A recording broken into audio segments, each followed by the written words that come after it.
All right. Let's see if this gets us anywhere. Annoying.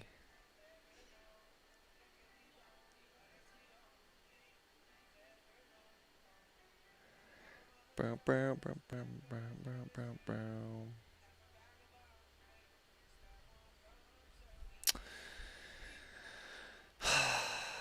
You know, nothing pisses an Aquarius moon in the 11th house off more than the internet not working.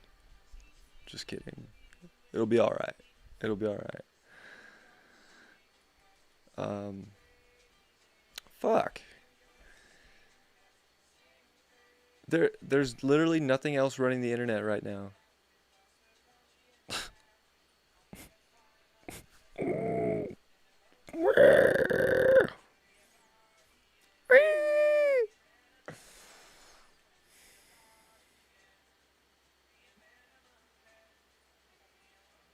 It's just it.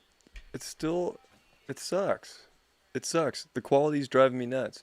I have a Taurus ruled second house. Like I still like. I like quality. I'm not getting. And my fucking moon is in the 11th house of Aquarius. I want internet quality. I got Venus in Aquarius too. Yeah, man.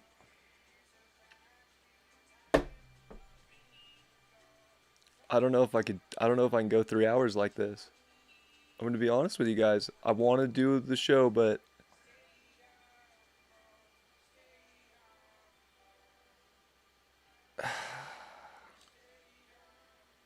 yeah. All right. I'll roll with it. It seems like it's decent. It seems like it's decent. We'll roll with it. We'll do Scorpio and see how it's going, and we'll do that. All right, Scorpio. See what the cards have to say for this full moon for you. I did go into that a little bit more in the previous live that was trash.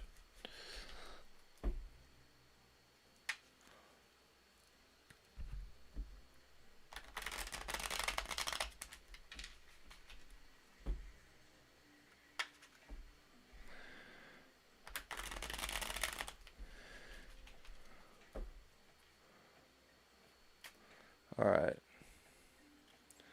See what's going on with the illumination. The High Priestess. Oh, nope, that's the Empress reversed. The moon, the reflection, the feelings is the Four of Wands reversed.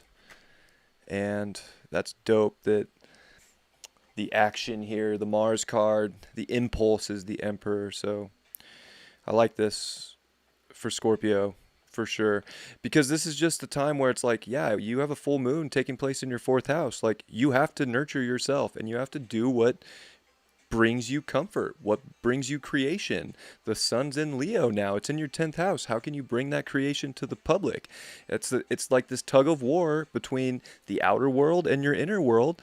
And I think that there's so much creativity and uniqueness and amazing stuff going on in that inner world. Like, let's go illuminate it and bring it out to the public. And you know what you should show also with a Leo 10th house, show the world how awesome you are. Like, Scorpios will hide shit all the time. Scorpios are always hiding something. But don't hide your amazing, like, self-love for yourself. Like, if you're going to hide anything, don't hide that. Especially with the sun up there. Like, go put it out there. And then the moon, it's kind of funny getting, like, the homecoming card reversed. I mean, with the moon in the fourth, like, there can be a celebration, but I think it's when the more you nurture and love yourself and do what you really want to do and put that out there and dedicate to that, hold that integrity within yourself, like, that's where the great creation is. And of course, the Mars, the action card here, getting the Emperor, I mean, that is dope. Like, that's literally like Aries Mars. Like, you need to get on your throne. You need to go literally dictate how you want your life to go. Whether it's dealing with home stuff, whether it's dealing with public life stuff, what do you want it to be? You need to dedicate to what makes you feel the most yourself, the most nurtured, the most taken care of in your own body. So you want to focus on really that. I think it's very, like, it's a little self-centered in a way with the Emperor and even having a sun in Leo, like, don't just dedicate to anything. Go make something big happen that's gonna like really bring you a sense of satisfaction and creation in life. If you're hiding from that with these two cards in reverse here, the Empress and the Four of Wands reverse, like, I don't think you're gonna feel like you're delegating the life that you want with this Emperor. So it's definitely time to boss up and get on your throne. I think it starts from within, and that from within is where the real party's at. And then you're projecting that out into the world and projecting that truth out there. And that's where the great connection's going to be at. That's where the great party and the fun and the laughter is going to be at. But, if you're just going to kind of like hide that greatness within you, hide that, true power within you, then you might feel a little like left out, like you didn't get to do something that you wanted to do. Mercury, the High Priestess upright. Wow, talk about like for a Mercury card getting the High Priestess. My cat just rolled in here. I guess she wants to take part. A cat would walk into a room with the High Priestess card coming out, to be honest. You want to come up here? Come on. We got a guest. It's Mitty. She's a Scorpio. Actually, that's funny. This is a Scorpio reading, and Scorpio cat just shows up out of nowhere. She's kind of bummed. She hasn't gotten any love today at all. So it goes. All right. So that Mercury card getting the High Priestess, I mean, this is a time to look at all sides of things. This is time to look at the dark, the light.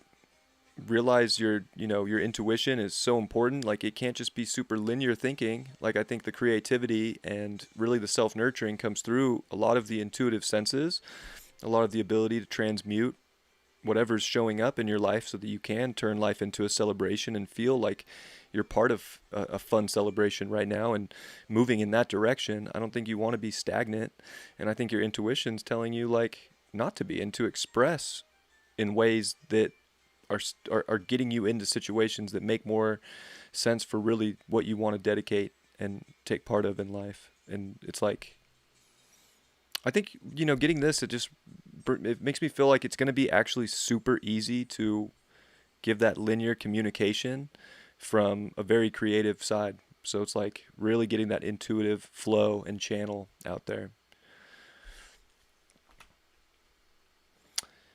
Knight of Pentacles reversed for Venus. So relationships or feel-good energy or your heart. Knight of Pentacles. I don't know. It seems like they're just kind of like slow down for like the material stuff and get back to the heart stuff. Like if you're just doing stuff for work just to do it, or if there is no connection to the heart, I feel like that's where like there's just this no celebration feeling right now. Of just kind of feeling a little empty and not nurtured or taken care of in your own body. And it's like your intuition's pulling you somewhere, and it's very creative and probably more fun, and you want to go that way. And maybe when it's relationships, it's like maybe, slow down and, talk about some of the deeper aspects, even with the High Priestess and the Mercury. Like, don't just let things skate across the surface, right? Like Scorpios don't like that surface shit. Like, be real, be blunt, be honest with how you're feeling. I just think too with that Venus getting the Knight of Pentacles, like there's certain things that you want to be courageous and stand up for, and there's certain things that you don't. So again, that Mars Emperor card I think is a big deal. Like, you have to put the crown on right now. I know it's not your season, it's Leo's season, but that is your 10th house and it's the top of your chart. So, you have to be the boss right now.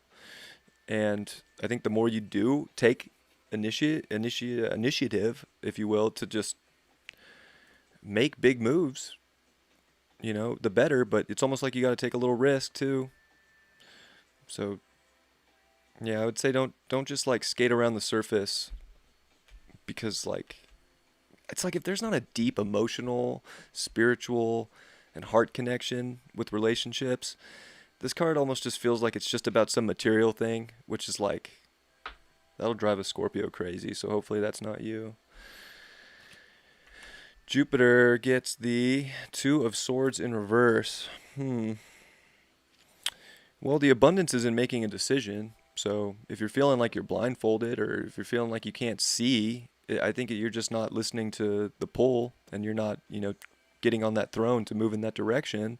Like, the less confused you are, and the more you just own up to what you already know you need to do to feel more comfortable, to have a higher prestige, to be seen more in public, like, here you go. Like, it's just about making the choice and pulling the trigger, and that's where the good luck and the abundance lies. So don't get stuck not making a decision. Temperance reverse too with Saturn. Like, I think you feel a little restricted from the beauty of life and the magic and all the greatness that the universe can just bring if you have faith and you're just willing to believe too. It's like this mix of like, okay, for one, do you believe in yourself? Because if you believe in yourself, it's like, okay, you got this Mars card upright, this Emperor. Like, you're just gonna go do it. Like, you realize there's certain aspects in your life that aren't giving you the satisfaction or the comfort that you're looking for, and it's okay. Like, I'm not gonna sit around in a non-beautiful situation that doesn't make my heart happy anymore. Or this is like, no more waiting around, like bossing up and making big calls in your life so that you're not stuck in a superficial place in life that doesn't bring you some sort of soul fulfillment. What's the overall? My favorite card, the Chariot, but it's my favorite upright. So we got the Chariot reversed. It seems like there's a big pull to do something, and there's just some fear, like, aspect. So I think if you're being too impulsive, you have to check in and see if it really is going to take you to the top right now. So I kind of feel like for a couple people, it's one of each. It's like, either you're really not listening to the finger of God, and we did just have a bunch of yods in the astrology. Like, you're not listening to the finger of God and the direction God's pointing you, and it's kind of like a wake-up call to take that power back and go in that direction for the best you can have and the most love that you can show yourself and shine in that light. Like, really trusting your intuition is so important. Like, that's going to pull you to the new, but it's almost like there's a fear of the new. So it's like this, kind of like this limbo, a feeling like, no, I think I'll just stick around in this just a little bit longer. It could get beautiful. Maybe it'll get beautiful tomorrow. It might, but I don't know. If you want the security and the comfort in life, I think this full moon in your fourth is trying to say you got to make a change there. And I would say this reading kind of backs that up. I'm going to grab the dice. They're behind me.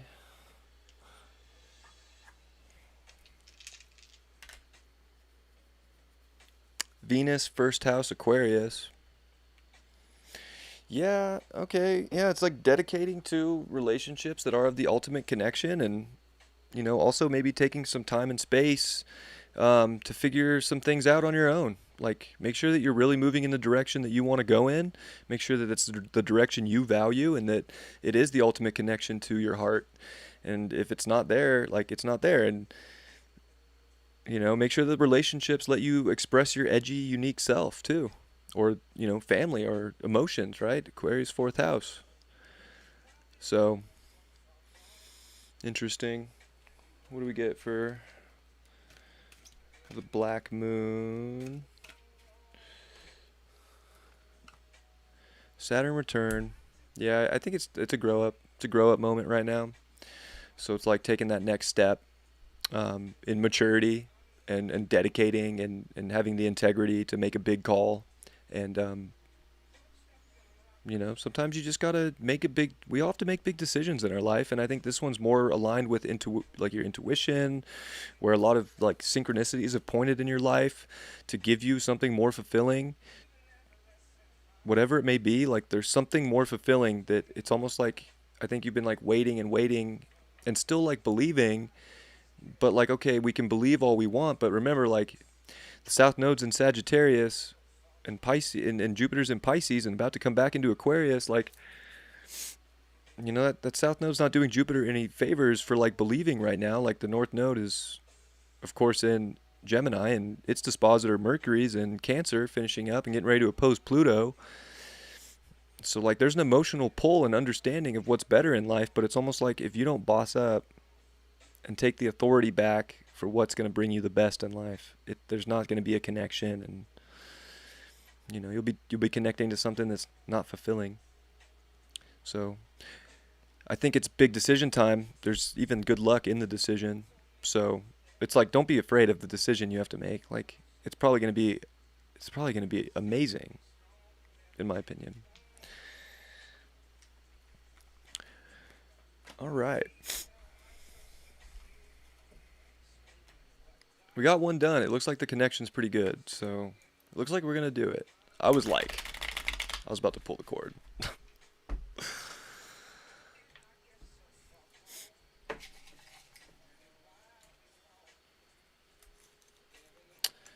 Libra. Libra got ripped a little bit.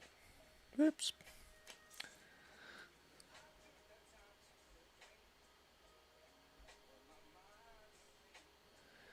All right, Libras. We use the Botticelli deck for the Libras.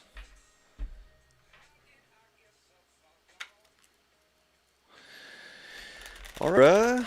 Well, this is pretty dope. I mean, it is a full moon in your 5th house. It is the sun, of course, in your 11th house. So, I mean, you're really getting like this axis, pretty strong. It's definitely having you look at your own individuality and the future that you want to move into, and maybe groups and friends and people. But it's also got that moon, of course, in your 5th house. So I mean, it's really like if there isn't that just love heart connection to what's bringing you the most emotional fulfillment, likely with people in your life, I mean, is it worth it? It could be. Actually, I do like this full moon for Libras, right? Like 5th house full moons, like usually you have to let go of just something that you already knew was keeping you from your creativity, keeping you from something amazing. And then all of a sudden you're just like left burdenless with nothing but fun and excitement and joy and a smile on your face, or even like a love story. And I know Libras like their love stories. So let's see what's up with the heart and see what's up with people in your life. Woo. Got the 9 of Pentacles. 2 of Cups. Woo! Oh, yeah. For sure. And the 5 of Cups is the Mars card. Interesting. Okay, so the 9 of Pentacles for the sun, the illumination. Gosh, it's like you've been putting work into a lot of things right now. Probably a lot about people in life, a lot about connections, a lot about the direction you've been trying to go. We just left Cancer season. That was your 10th house. But here we are, like the 2 of Cups in the moon's place. Like the reflection is the ultimate like soulmate connection, the ultimate love, like the total resonance. So I mean, this is a big one of like, have you been putting all the work in to get the payout of the best emotional connection to the heart? Be it friends, be it lovers. I mean, I definitely think it's lovers here. So it's almost like a big, like emotional, just like, is this the best? Is this going to take me to the castle that I've always dreamed of? Is this going to take me to the fairy tale I've always wanted? And then the 5 of Cups for the Mars is kind of rough, right? Because that's the sorrow card. So it's almost like that would be a bummer, right? To just, give up like real love and real excitement and connection and just be like alienated. Because the sun in the 11th can be a little like outcast, a little alienated at times when it goes through there, or planets going through there. Because all of a sudden you're like really kind of being a little different or a little unique to yourself in a different way. So I think it's pretty positive. I mean, I'm getting more positive. Of course, I'm trying to like get to the bottom of this 5 of Cups for this Mars. Why did we get that Mars? 5 of Cups. The Knight of Cups. Yeah. Okay, so that's the thing is there's a real emotional need here for the best connections in life, for what the heart desires, and you really have to be courageous. It's almost like there's a little bit of hesitation, like almost like you've been in relationships, and I know Libras have been in relationships before. It's like you've been in relationships before that like left you a little down, left you a little hurt, left you a little emotionally broken, but you learn from that, and now it's time to put on the armor emotionally and like go put yourself out there. Go connect fully to the heart. Like that's where I think there's just something great at the end of the road. Like you've put this work in on yourself in this physical, plane to have that confidence, to have that worth, and to know your value at a high level. You want the great connection, you want the great love, you want, especially with a full moon the 5th, like this is like definitely about the love and the connection. So if you want the great the great connection, this full moon's a great time to get out of any sort of like doubt or pity party and like, be courageous for love. Be courageous for what's going to make you feel the best in life. What's Mercury say? Queen of Cups. Woo, lots of cup energy. Well, I think you have to, move in the direction that you're truly passionate about too. Like, maybe ramp up the emotional intensity. It kind of plays off this Knight of Cups pretty well. Like, ramp up the emotional intensity a little bit so that, you're really being authentic for what you want. Maybe lay it all out on the table. How do you really feel about somebody? I feel like, getting the 2 of Cups, this kind of feels like a love reading. And it is a 5th house new moon, so that love is important, Libra. This seems like a great time to go for it and not doubt yourself. If you're doubting yourself, you're holding yourself back. It's like you know what the goodness is going to look like. You feel that there's goodness out there, but there's like, I don't know. Will they like me? You'll never know unless you find out. Or if you're in a relationship, I think this is great for people who are already in a relationship. Which again, if there's any Libras watching this, there probably are in one. Just kidding. But, make sure that you're in that good soulmate vibe. And like, this would be a good time to really like this full moon. I mean, this weekend even, like really connect with your lover. Really like lay out the love. Put it all on the table. Like express how you feel. Like almost like go out and have like a second honeymoon. Because you value it, right? Even if you're in a relationship and got that 9 of Pentacles, like you value it. And it's almost like maybe it hasn't been getting enough of the emotional like intensity that maybe even you've wanted.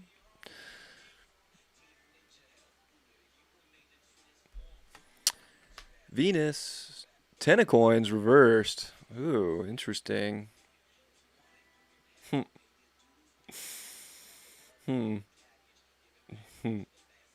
an interesting card to get for Venus here.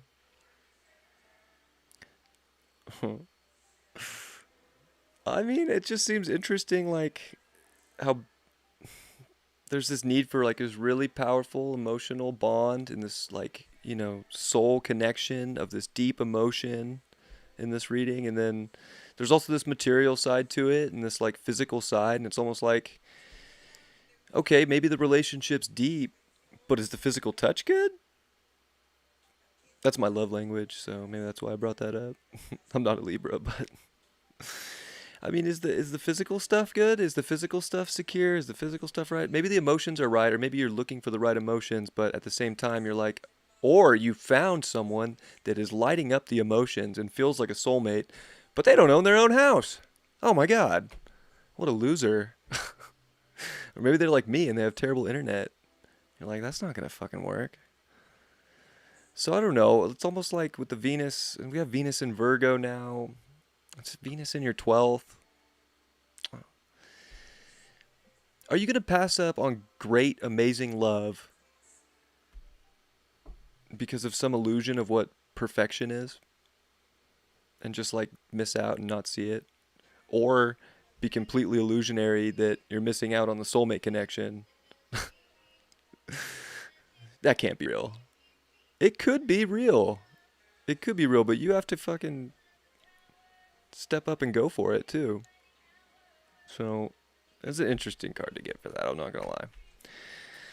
What's that? Three of Swords reversed for the Jupiter card.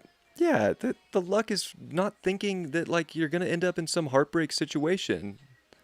Like if you're not in it, it's a great time to emotionally move on if the soulmate connection isn't there. Or if you're single and you want the love, like go out and get it and stop worrying about old past heartbreak situations. Like just go experience love right now. Full moon, fifth house. You get two full moons in your fifth house. Like if by the end of August you haven't found out like your love situation and that you can trick yourself out of love mentally, then you'll likely miss out on the gift. Knight of Wands. Oh, it's the page, the Knave of Wands. All right. So Saturn's, maybe there's questions to be asked. Maybe you have to, really get to the bottom and like do some deeper thinking of matters of the heart. So instead of just like restricting yourself from love and the curiosity of what love can be, I think you really actually just want to like dedicate to those questions and get down to the deeper meaning of them so that you can like, weigh things out for how you're really feeling. Is it illusion? Is it just running away from something because you're scared of like a past situation that you were in that kind of is leaving you paralyzed for love? That moon getting the Two of Cups is pretty wild. Like there's great connection somewhere in your life right now. And it's trying to come through the heart and the emotions and have you feel something amazing. I just can't help but think there's just like a little bit of fear from like a past situation that's holding you back. And then you're almost like that doesn't exist. It's an illusion getting Venus, having Venus here coming into your 12th with the 10 of Pentacles. Like the ultimate like love and family situation doesn't exist. But it's like it's not going to exist if you can't justify creating it.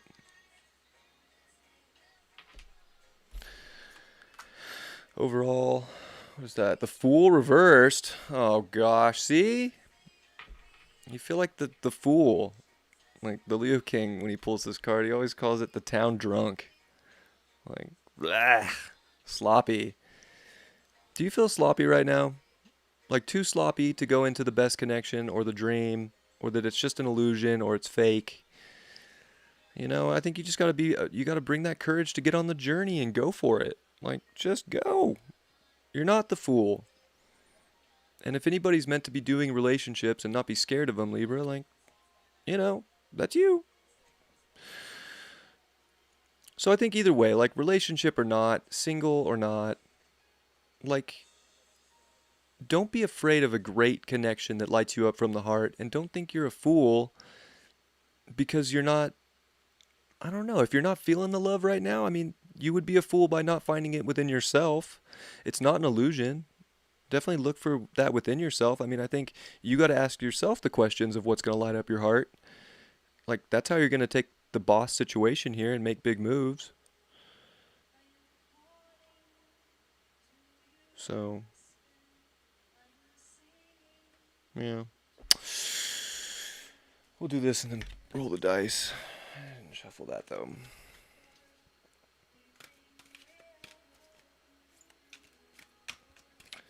So many decks, so many things, so many things. Sixth house. I think you need to get real about what you want for whatever it is your heart desires. Get real with it. Start putting in the work. Make something a routine even, if it's going to make you feel better. Make love a routine. How about that? Self-love or love in the relationship. If you want more love, give more love. Make it a routine. North Node, Capricorn, 11th house. Yeah, you got to dedicate to the right connections. Like, that's so important. Like, you got to boss up for the relations in your life, the friends, the groups, any partners, like any other people in your life. Like, you're the sign of other people.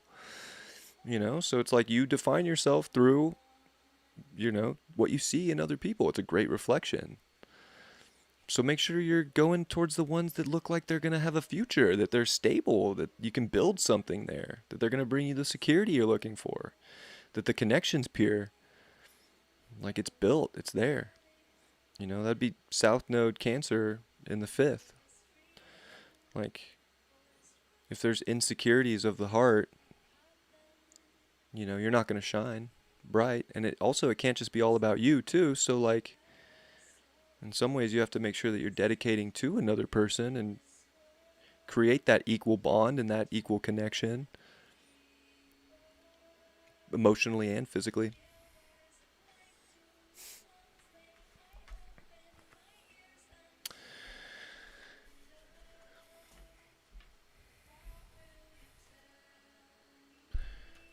I love this song. To Libra, I hope whatever you do, you just go for whatever is like of the heart's, like whatever is pulling you in the right direction, relationship or not. Like full moon in the fifth, like go there. You get two of them too, so. And you had Jupiter Saturn meet, 0 Aquarius, and Jupiter's coming back into your fifth house. You got the biggest fifth house transit of anybody. Love is everything.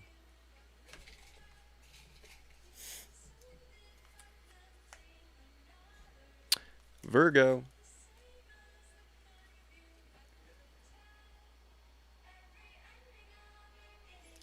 I see that stream's acting up again.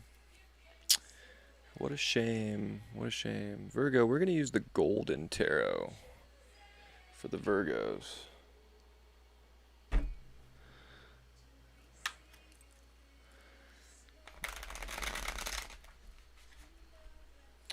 Boop.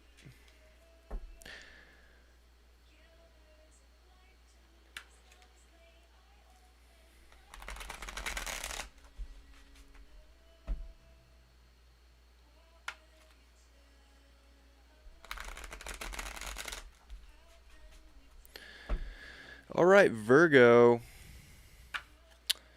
Well, full moon in your 6th. Sun in your 12th. So, welcome to the 12th, 6th house full moon in 2 of them. Not, not as bad as like Capricorn's getting the 12th. Capricorn and Cancer got the eclipses in the 12th and 6th house. So at least it's just 2 full moons, right? But these are big, they're big surrender moments, and they're also big reality check moments. And I think, especially for you, Virgo, it's definitely about getting something lined up and figured out, and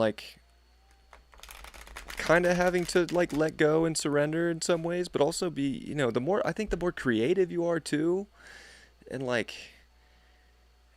just letting that channel flow through you, the less you're gonna stress, and it's almost like you just gotta drop the weight. Like the 6th house, it's like, okay, there's a bunch of unnecessary weight that's probably blocking creativity, and it's like, come on, Jupiter's coming back into that 6th house, yeah, there's this big, it feels like weight. Saturn's there, it just feels like a lot, and you don't want to stress over things. It's gonna pass. Sun's in the 12th, Mercury's gonna come in there, Mars is there.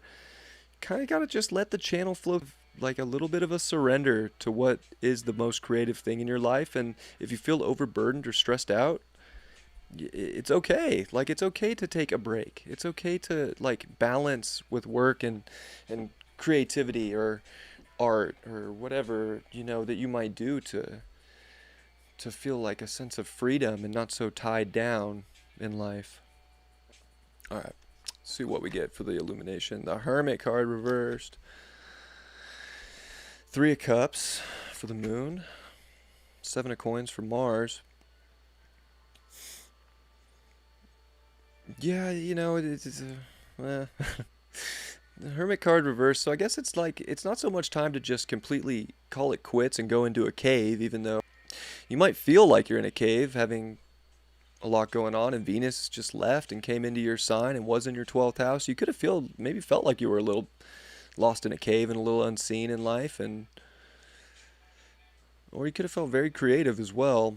Now maybe, a lot of creativity is coming out, and I think it's about how do you bring that into your reality. It's like, okay, sixth house transits, like sure, there could be stress and burden and work there, but there can also be a purification of that stuff too. It's like really cleaning it up and making it right, and maybe just putting that effort in, and not just like letting it pile up. If there's dust, don't let the dust pile up.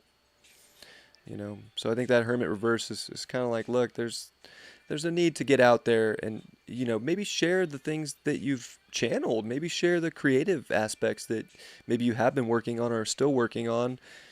Shine them, show them. And the Three of Cups is great, friends, and good emotions and good vibes with people. So maybe people are a great cure for anything right now. If you're feeling a little like lost or unseen, like maybe like going out to a good party or hanging out with some of your best friends would really take a lot of burden or stress out of your life right now. And not that Aquarius sixth house is like, yo, you gotta disconnect from work every now and then.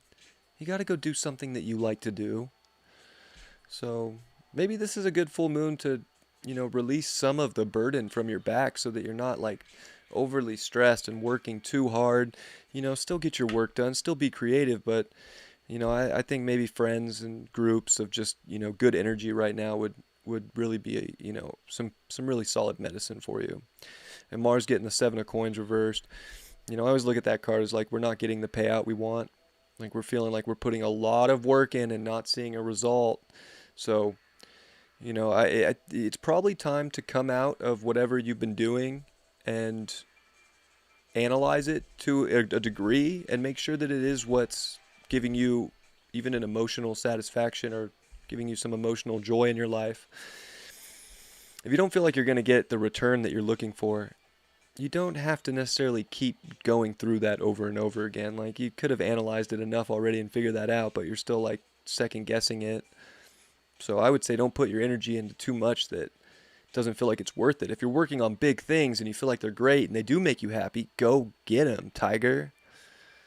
But, ask yourself if you're putting too much into something that doesn't need to be fully connected to any longer. King of Wands reversed for Mercury. I don't know. You got a lot in your 12th house. Like that's a very creative house. It's also, very chaotic at times too. So there can be chaos of not knowing what to create right now or feeling a little, Mercury is going to come into that. Mercury's going to finish up in your 11th house of Cancer and be in that 12th house here. So, you could be feeling just a little not as on it mentally, which might be having you like question your creative fire right now and what do you really want to build or what do you really want to work on? I really think you need to take a break. Like you've been either in a hole studying too hard or just putting a bunch of work in that could be making you fulfilled for sure. And at the same time, it's still like leaving you a little depleted energetically and it's leaving you like not feeling creative. And, with Venus here, Venus does like the 12th house. So, it finished up there. Now it's in your first house. Like, I think you really want to, be creative and put that creative energy into something. Like, drive that creation somewhere. Drive that self-love home. Drive that connection to self. Drive relationships in the direction you want to go. Like, you push things where you want them to go when it comes to other people right now or when it comes to your values. Like, don't not feel like, don't feel disempowered creatively. Like, I think it's a really powerful time for creation for you. It's just like if you can channel in that and not get too stressed and, let go. There is the surrender that sometimes has to take place in the 12th. And, Sun, Mercury, and the Sun's going through a lot there. It's going to make a lot of oppositions to your 6th house. So, Page of Cups reversed for the Venus card. Yeah, I don't know. If you have questions about relationships right now or about your emotional fulfillment to things in life, I just don't think you shouldn't try to not change things. Like if you need to make a change to feel better, to get more value, to get more connection, to get more of this, like fun and enjoyment of other people, I think that would bring a lot of value to your life right now. Making sure that the connections and the people in your life, you know, maybe it's like something that has to do with work. Maybe it's work connections. I don't know why that just came up. But, maybe there's work connections that are important right now that might be fulfilling and might shift things around.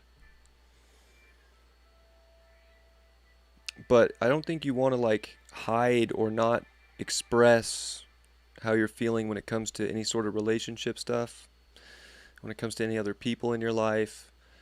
Like, don't just hide things right now. Like, make them better. Be a Virgo. Like, it is a good time with so much sixth house. Like, yeah, it can be heavy, but, you're really like getting things under control and figured out for where they're going to go as everything moves in, you know, over the next few years with Saturn and Jupiter next year, and then Saturn in a year and a half coming into your seventh house, you yourself, so that you can have like big relationship stuff happen in the future, which could be some great connection stuff. And I don't think you want to shy away from that stuff either. What's Jupiter say? Four Cups reversed. Yeah, well, I think in this 12th house transit, God has been definitely trying to give you something great. If you're working too hard on something that's not fulfilling, or you're feeling down about what you've been doing, maybe you haven't seen that there's something that's been presenting itself the whole time that really is an amazing gift, and probably going to be the most emotionally fulfilling thing you can do for yourself. So I feel like there's this need and this want to find comfort in the physical world, and there's likely been plenty of stuff pointing to that direction. But have you been blocking it out just by, not paying attention, or kind of feeling down about what you've been doing, or not creating enough? I would say the gift is in paying attention to the signs, for sure, that are trying to shift and change your reality for the emotional benefit that's going to bring you literally a party, like a big emotional celebration. Saturn with the Ace of Swords reversed. Well, if you're not going to define your direction, it maybe somebody else is going to define it for you, and that would leave you feeling unfulfilled. Maybe you're looking too much for emotional comfort in what other people are thinking, and you have to take control of the direction you want to go. That could be a thing too. So I think when it comes to putting a lot out there, talking, expressing how you're feeling, especially about physical things and emotions right now, you just have to initiate that situation in your life and own up to it. What do you want? If you don't know your direction, I wouldn't let someone else pick that direction for you. If anything, right now with the 12th house for you, I would let God pick the direction. So if you're feeling I don't know exactly what to do next, wait for a sign, ask, pray maybe. And I just think that if you believe in that and you're willing to accept something that comes in and, make a big change to change your physical world right now, there's purification that's going to take place, let it happen, let it come in. See overall. Oh, the Devil reversed. Yeah, it's like you've been kind of entrapped to some sort of physical reality, some sort of material stuff, and I don't know, it just seems like you got to break out of that and to find something better, something that is actually more pure and not just a materialistic vibe. Does it connect with your heart? Does it connect with your emotions? Does it connect spiritually? That's important. So it seems like that's where things are going, at least, is that, you're probably tired of being held down by something.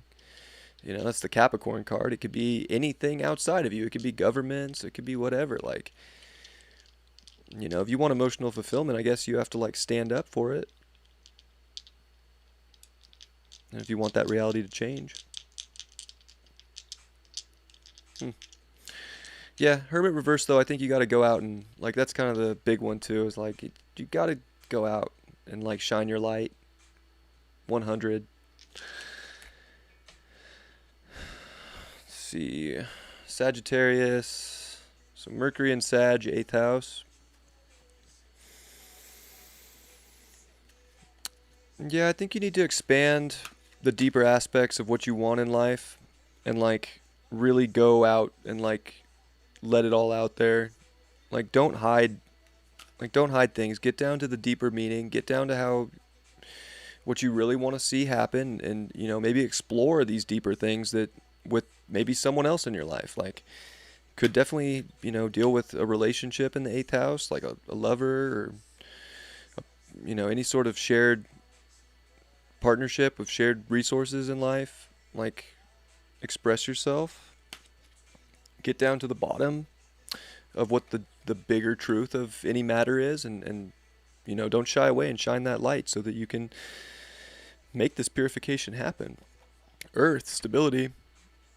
So if it is stability that you're looking for right now, you know, that can happen, but it's through shifting and changing and making the necessary tweaks to life to get there. Because that's the 6th house. Like it's a cadent house. It's a mutable house, right? It's changing. You're a mutable sign. So yeah, stability's out there, but sometimes things aren't stable to begin with, and you gotta like fix them up to get them stable.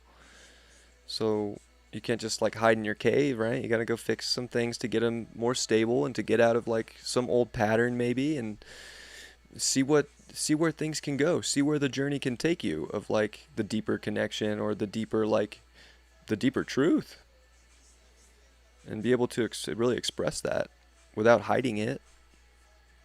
And I think too, you know, if you really want the party and the good time, like go have the party and the good time. Like God's probably pointed you to something amazing to have a party with in your life. Like go for it.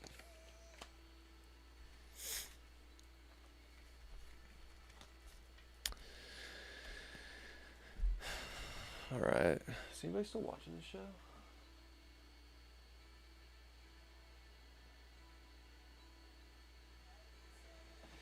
Yeah, there are 2 full moons. The second one's called a blue moon.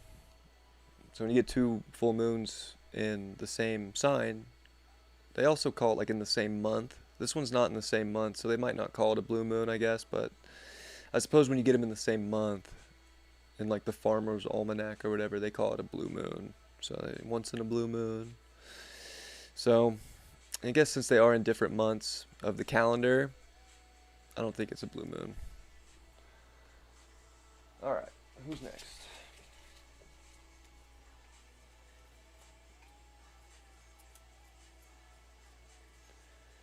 Capricorn.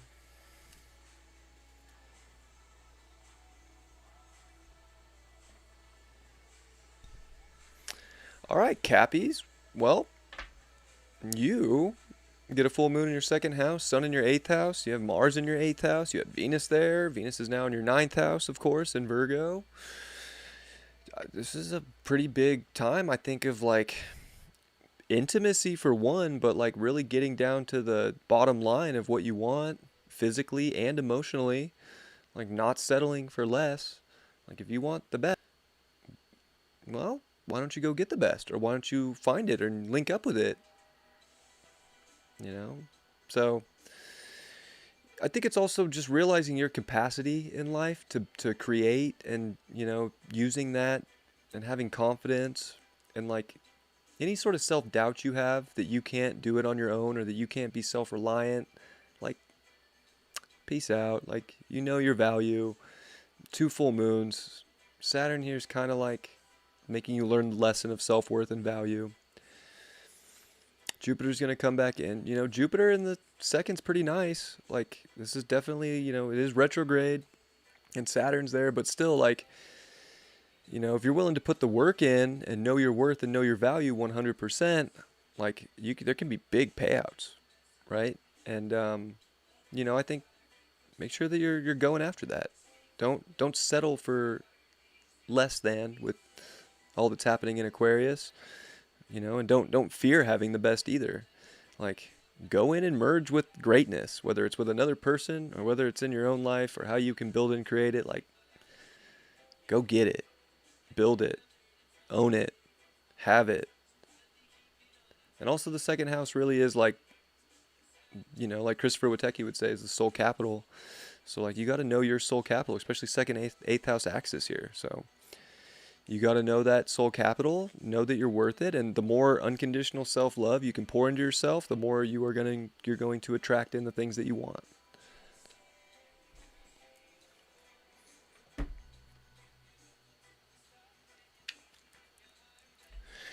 Let's see what the cards have to say for you, Capricorn. I will say the eighth house is, it could definitely be intimate, especially with Leo there, love, but, there's times where in the eighth house, like, we don't feel very powerful. We learn lessons of powerfulness, or power and powerlessness, and, sometimes that's hard, sometimes that's having an emotional, like, really deep connection, and that person leaves us in life, and, we can feel, like, left in the dark. So, whether you're rising up with a ton of power right now, and Venus, of course, coming into your ninth house, it's like looking for the value and going on the journey for value too, and the journey for love, as well as like getting deeper into what you do love and really building from that. So, whether you're feeling like you need to find your power, or whether you're finding other people in life that are coming in to help and like join forces with you, don't doubt yourself. It's not a good time to doubt yourself, Capricorn. Like, even if things aren't going your way, they can likely turn around and go back in the direction. And if they're going your way, this is a great time to keep that steam rolling. Nine of Wands, Two of Pentacles reversed. Action card is the Eight of Wands reversed. Well, I mean, it looks like you got to definitely keep moving in a direction right now. Like, you can't just slow down. So if you're working on, manifesting or, creating something or bringing in money, like, whatever it is, I think this is a good time to, not give up. Don't just, like, let go of the things that you want. Make sure that you do have a deep connection to it. And Two of Pentacles with the moon is like, I would say actually, it can be a little weird, but I think you found the right balance of what you need to feel some sort of like physical and emotional security. So it's like, don't give up, keep pushing, push the boundary for what's going to give you the best. And the Ace of Wands reversed, it's almost like you don't even have to start just a whole new thing. I think there's something you've been working on that maybe you've been questioning, like, is this the thing? And it's like, should I just move in a new direction and build something over here? Like, no, some things take time. Saturn's in your second house too. Like, kind of a bummer to have Saturn and Jupiter in your second house, because Jupiter coming back into the second, like, that's like one last bit of like fuel for abundance in a lot of ways. But, Saturn's making it like, it's a grind. It's a steady, like, keep going. Like, you probably put a ton of creativity into something and a ton of energy, and it's like, you don't have to give up. You just got to kind of push forward and not give up. Page of Cups reversed for Mercury. You're gonna want to put it on. You're gonna want to put it out on the table. Like, lots in the eighth house right now. Mercury's gonna come into the eighth house. Like, don't hide your feelings about, especially if you're talking with people in life right now. Don't hide your feelings, and don't hide your feelings from yourself either, right, Cap? Like, you guys can. I'm a Capricorn too, of course, but we can suppress our emotions and suppress, all of that. For, put on the mask and just, no, we're good, we're fine, don't worry about us. But we feel like there's stuff going on in there. So I think, it could be some kind of a confusing emotional time right now of trying to understand those emotions and make sense of them. And you don't want to just like discard them. I think, get into that space, even if it might be a little heavy, see what's in there, transmute it, and ultimately, there can be a transformation with the 8th house transit right now as well. The Magician for Venus, see, that's dope because, right, Venus can be a lot of that second house aspect. And, if you want the goods in life, you got to be the magician. And same with relationships. If you want love right now and you want that ultimate, deep, passionate merge of energy, well, are you a magician? Are you putting it all out there? Are you using all the tools you got to have the love? Like, I'm as single can get right now.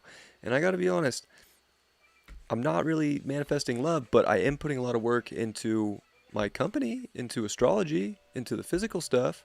So maybe it's a little bit of both. Like, what can we keep building that we need to find security? And how do we find the magic within us to do it without, needing something outside of us to provide some sense of that security? So, the second 8th house is kind of a heavy one to have full moons in.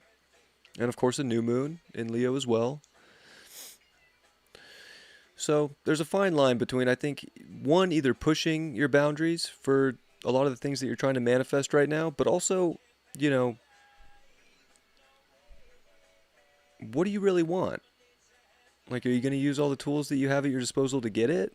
So it's like there's a decision, right? Like, make a decision. Is it love, is it passion, or is it power and work? Or pick one and go all in and use your magic for that. But I think you can alchemize either one right now if it's a relationship or, the physical pleasures of life. Like, make it, believe in yourself, use what you got to make it happen.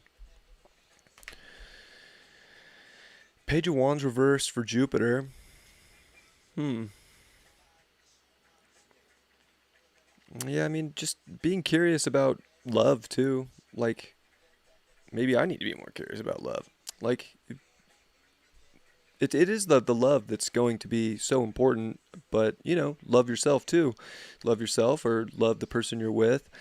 I think the more curious you can be, even just to go into situations you love, whether they're work or relationship, whatever it may be, like, you kind of just have to, you also have to believe in love. Like, if you don't believe in love, you're not going to find it. So I think there's a curiosity of, like, still being willing to create. And it's like in that creative, just like youth, even. So it's like maybe new ideas and not like blocking new ideas too. Although it's interesting getting the Mars with the Ace of Wands, we could be scared of new ideas. Did you have a fucking killer new idea recently and you're like, you don't want to rise up with it? So maybe that's something too for Capricorns. Like, don't not go get something great when you got the spark and you got the hit of creativity to go build it and alchemize it. 3 of Swords for Saturn. Jeez. That's kind of heavy. So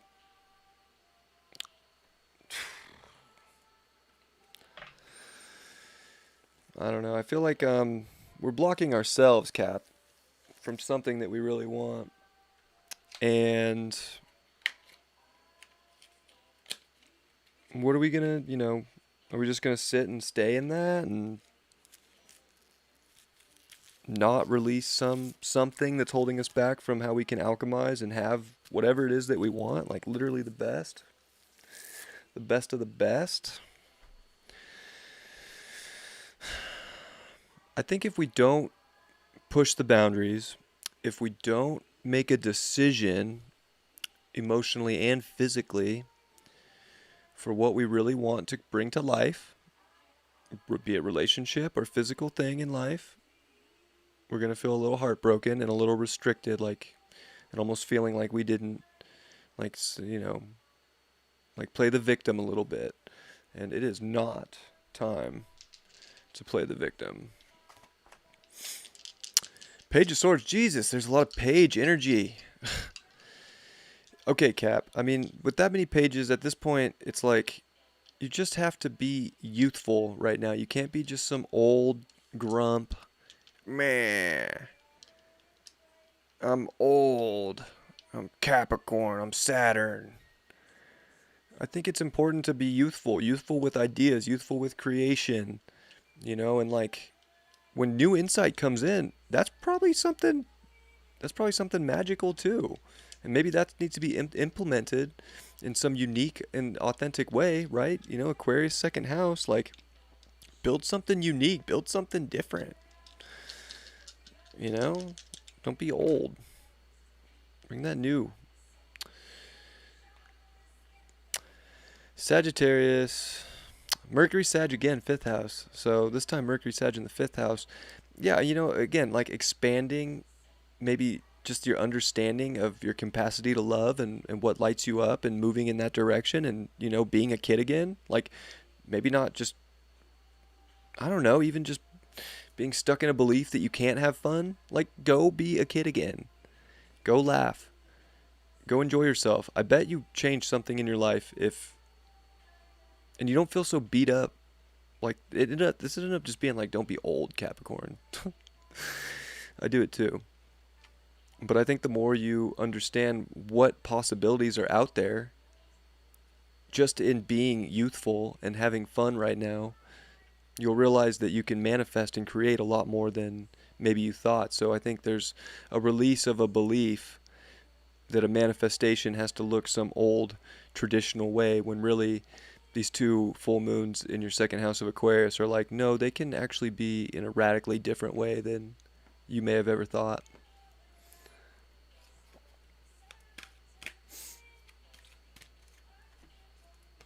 Change.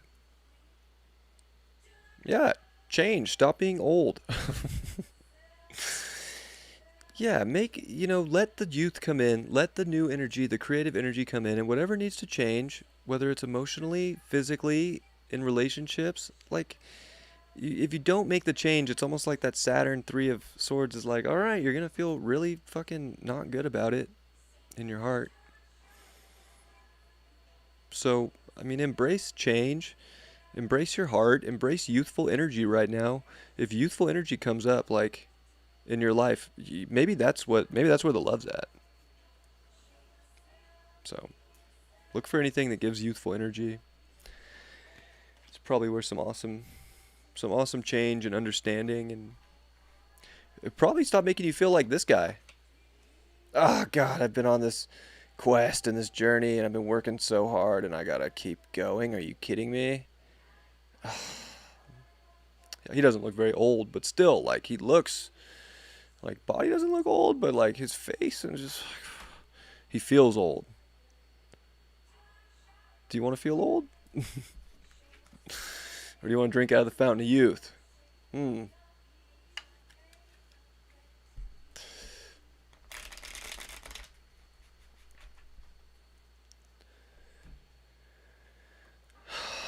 Okay.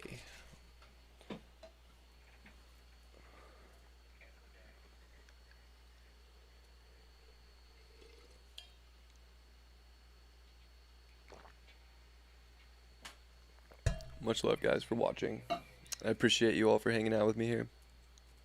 Very much. All right, who's next? Ooh, Pisces fishies.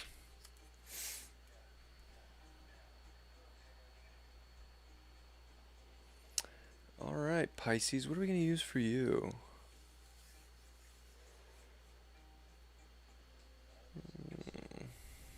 Go with this. Cosmic Tarot. All right, Pisces, well, sun's coming into your 11th. No, it's not. Full moon in your 12th. So, Leo season, sun coming into your 5th, full moon in Leo season in your 6th. Jesus Christ. Getting delirious. It's early too. This is way earlier than I usually do this show. Alright. 2 full moons in your 12th house. Sun coming into your 6th. Mars in your 6th. Just came into your 6th or your 7th house. So that's pretty dope for relationships, having Venus come into your 7th. Been some purification around that. It's nice to get that energy over there in the 7th for sure. So you'll definitely be seeing people, for what they are and, wanting to, put some energy in there. But I think more importantly, these 2 full moons in your 12th, there's also like this, kind of got to surrender to God's will in the 12th house. Like, it can't always be just this physical perfection. Like, what's the purest route? What's the route that God wants you to go in? There's like an emotional let go of probably a lot of deep karma too. Like probably a lot of stuff that you've been keeping hidden under the table in your life for a long time has to be transmuted here in the 12th house, especially with 2 full moons and with Jupiter coming back in after spending time in your 1st house. Like this is like Pisces have to become spiritual. Kind of. Let me be honest. This is I feel like this is big time for Pisces. You had, the craziest 12th house transit with a Jupiter Saturn conjunction, all that Aquarius energy in February and January. I mean, this is like kind of like coming back around and being like, did you spiritually learn those lessons, or did you just kind of like go back to these old routines that were maybe detrimental? So, kind of interesting.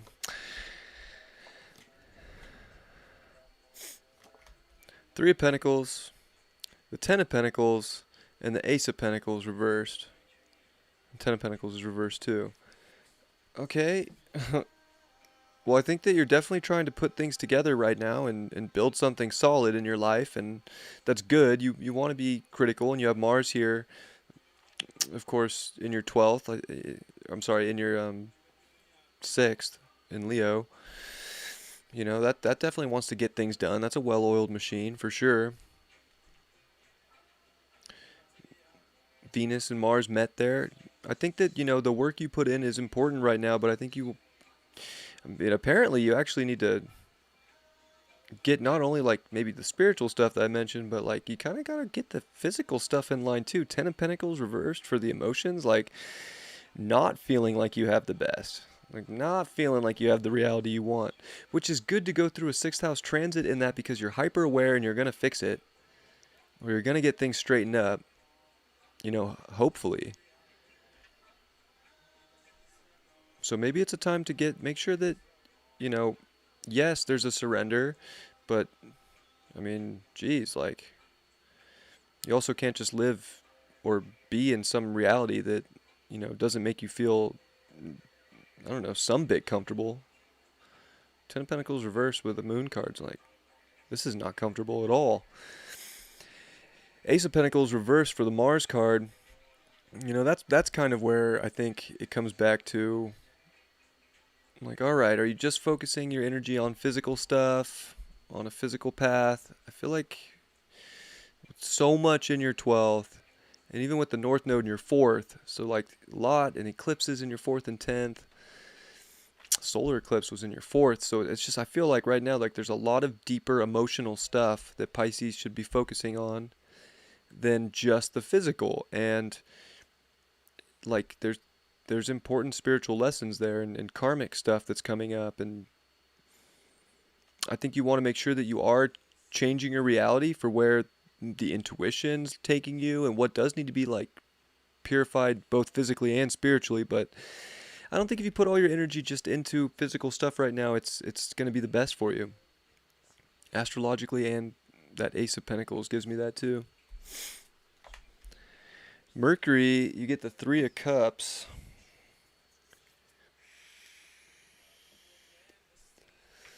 Well,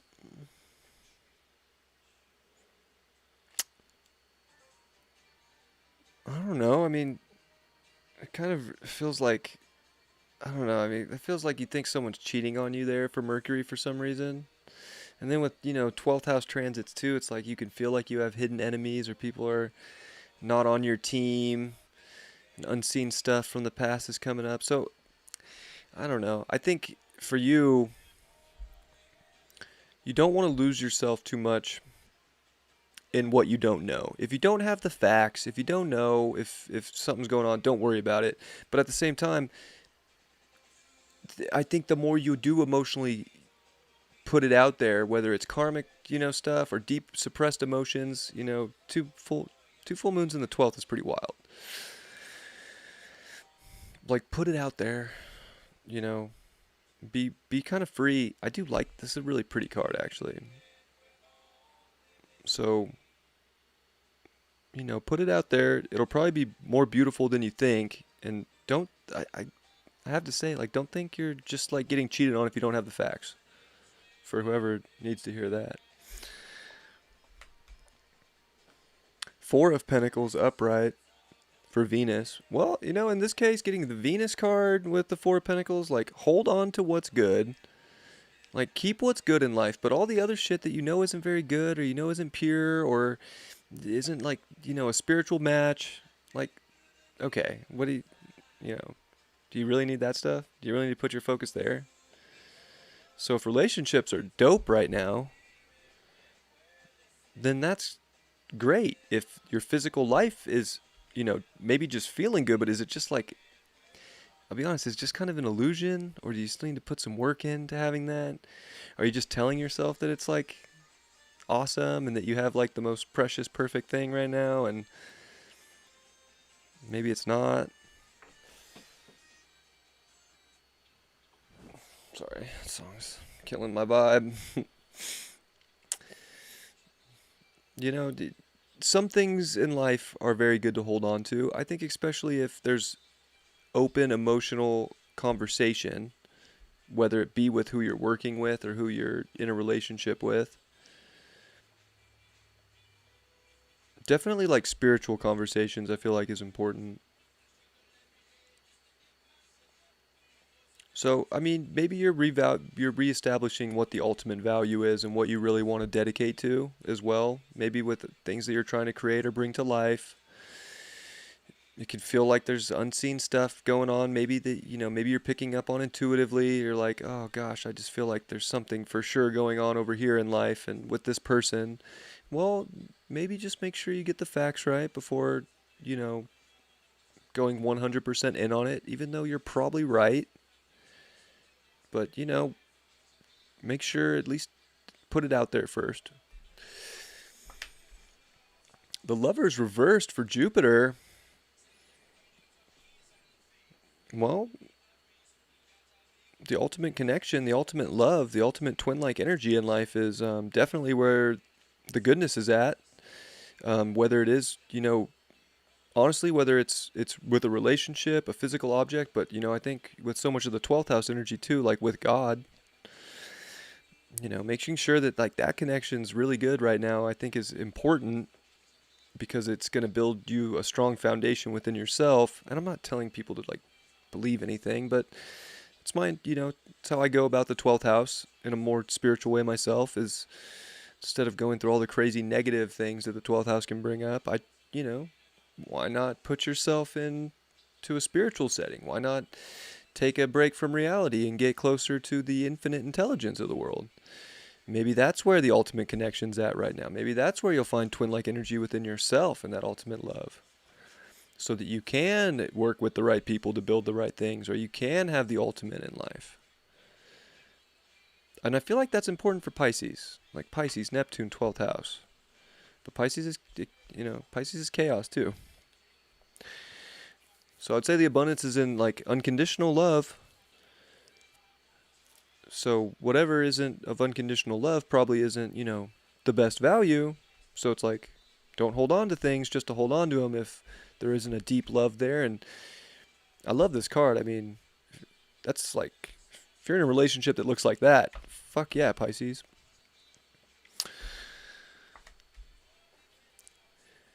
Saturn, Five of Swords. Ooh. Hmm. Those Saturn cards have been ruthless.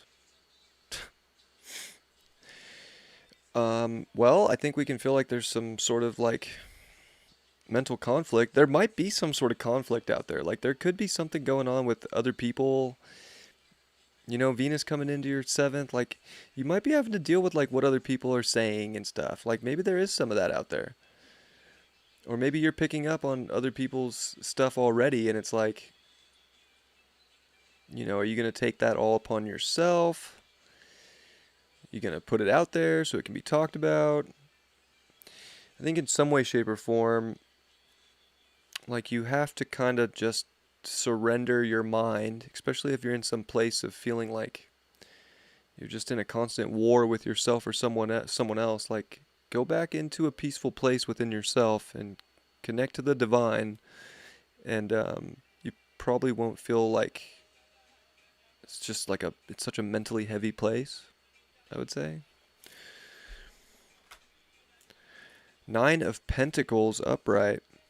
So the overall is, you know, definitely having, you know, the things that you want and feeling, you know, very supported and very comfortable in life. And I feel like you're on that right now, but I think it's just like astrologically too, it's like the more you find that comfort within yourself and get out of some old patterns of not having that unconditional love for self, the better, and like dropping old stories and not letting old stuff, you know, manipulate your mind, you know, really getting right with that unconditional love of self to source and that connection, and then watch all the beautiful stuff that you can build.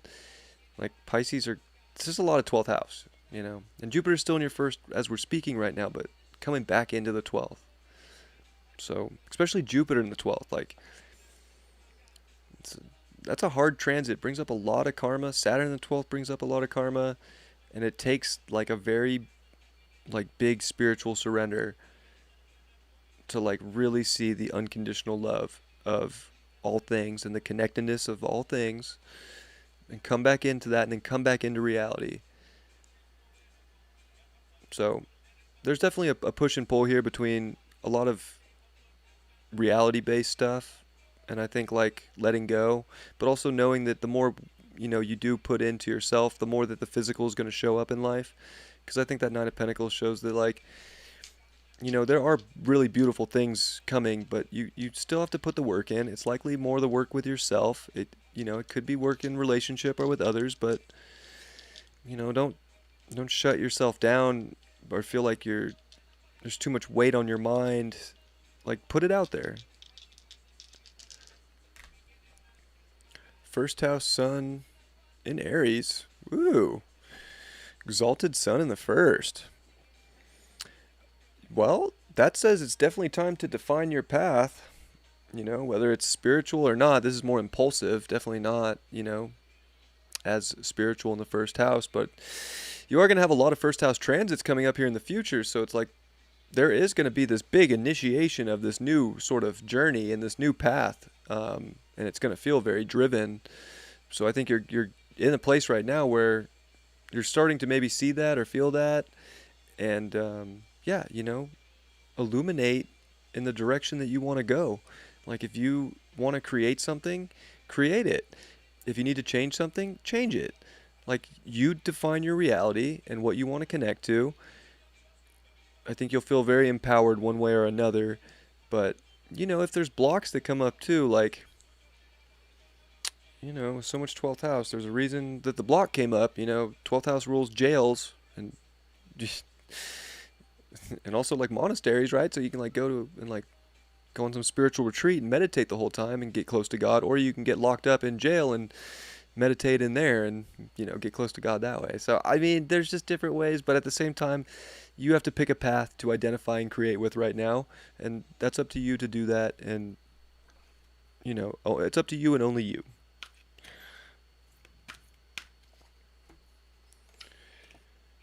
Fire. Desire. What do you desire? Maybe move in that direction. I think that would be super important. Where's the fire at in life? Where's the love? Where's the passion? What do you really want to connect to? Are you feeling creative? Are you not feeling creative? If not, why not? God probably wants you to be creative right now. So channel it into something physical. Channel it into something. Use your creative talents. Use your, right brain. Get in there and make things come out and burn right now. Like, what do you really want? If you want a great physical life, go build it. If you want to get closer to God, get closer to God. One way or the other, you're going to see where blocks show up. Just follow the signs, but still define what you want. And I think you'll get your desires, and you'll get this Nine of Pentacles with those. So kind of turned out like it just depends. It just depends. Maybe somebody need to hear both those. I don't know.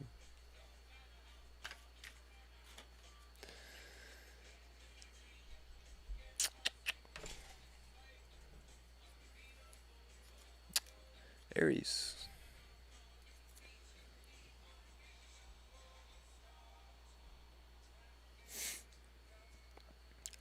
Using the zombie deck for Aries.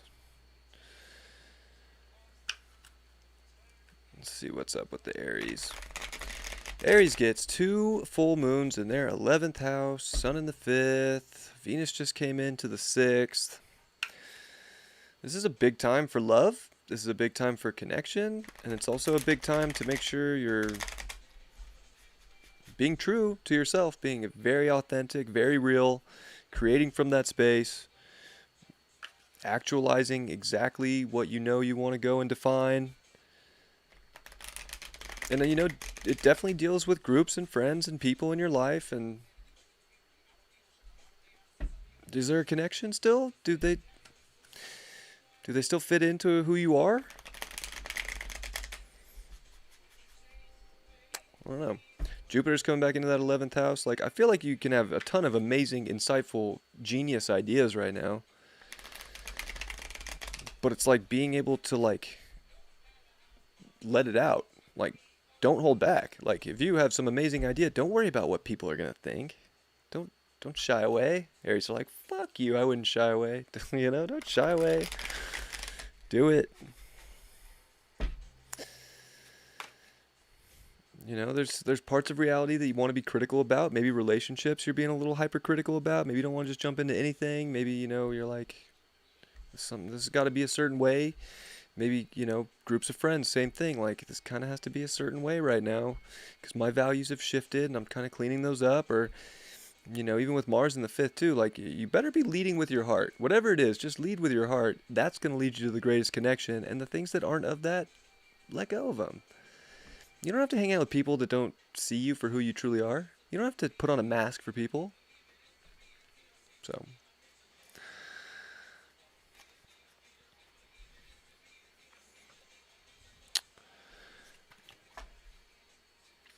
Seven of Swords upright. Page of Coins reversed. And the Queen of Wands reversed. Seven of Swords. Wow, that's like definitely, the liar card. She's kicking him down the stairs like, go get eat by some zombies, you liar. Are you lying to yourself, Aries? Are you lying to other people in your life?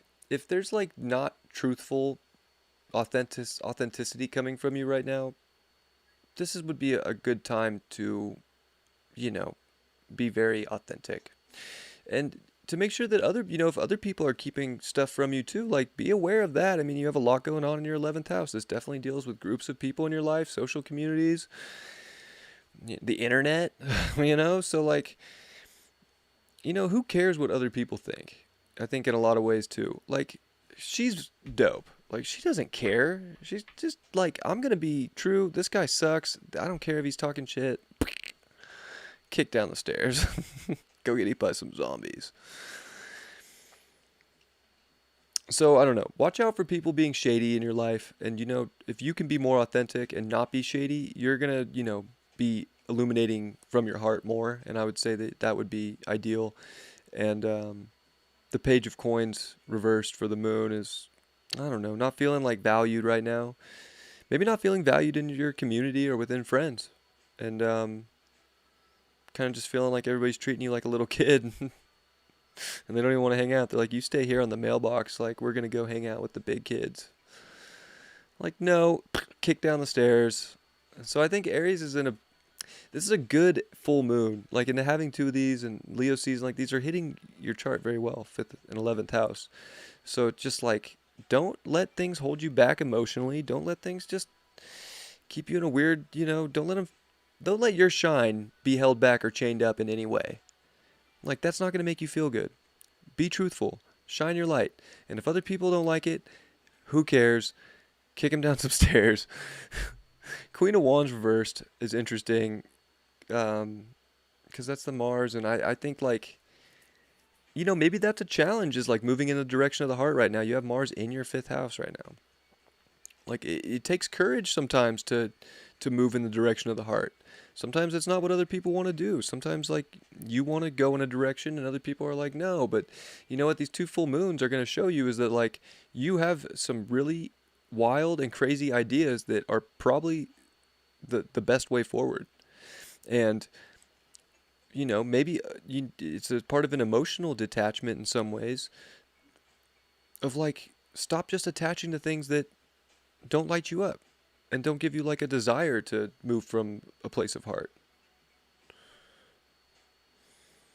So, yeah, very interesting.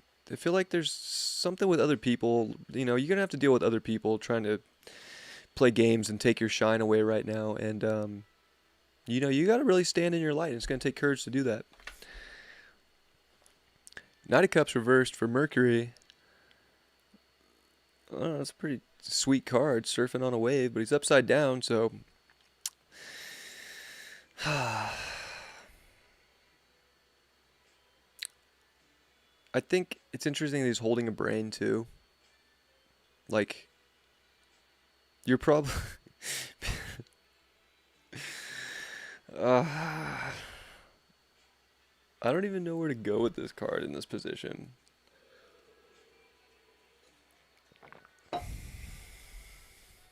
How do we get it? 10 of Wands. 10 of Wands and the Knight of Cups reversed for the Mercury. If people are going to be having you, like, trying to take you down a notch and trying to suppress maybe your opinion or how you're feeling, you got to drop that weight. So this is definitely a time for courage and strength and communication. And Mercury is finishing up in Cancer right now, in your 4th house. So, it's trine Mercury as we speak, or it's trine Neptune as we speak, in your 12th. Like, you got to put the goodness out there on the table and not worry about the weight of what other people are going to think. It's not important. What's important is how you're truly feeling and what you want and how you're going to create it. 6 of Swords for Venus. Maybe it's time to move in a new direction for something, for whatever the creation is about. Like, see what's on the other side. Go for a little trip. Maybe even go for a trip with the lover. Maybe that's where you can disconnect a little bit.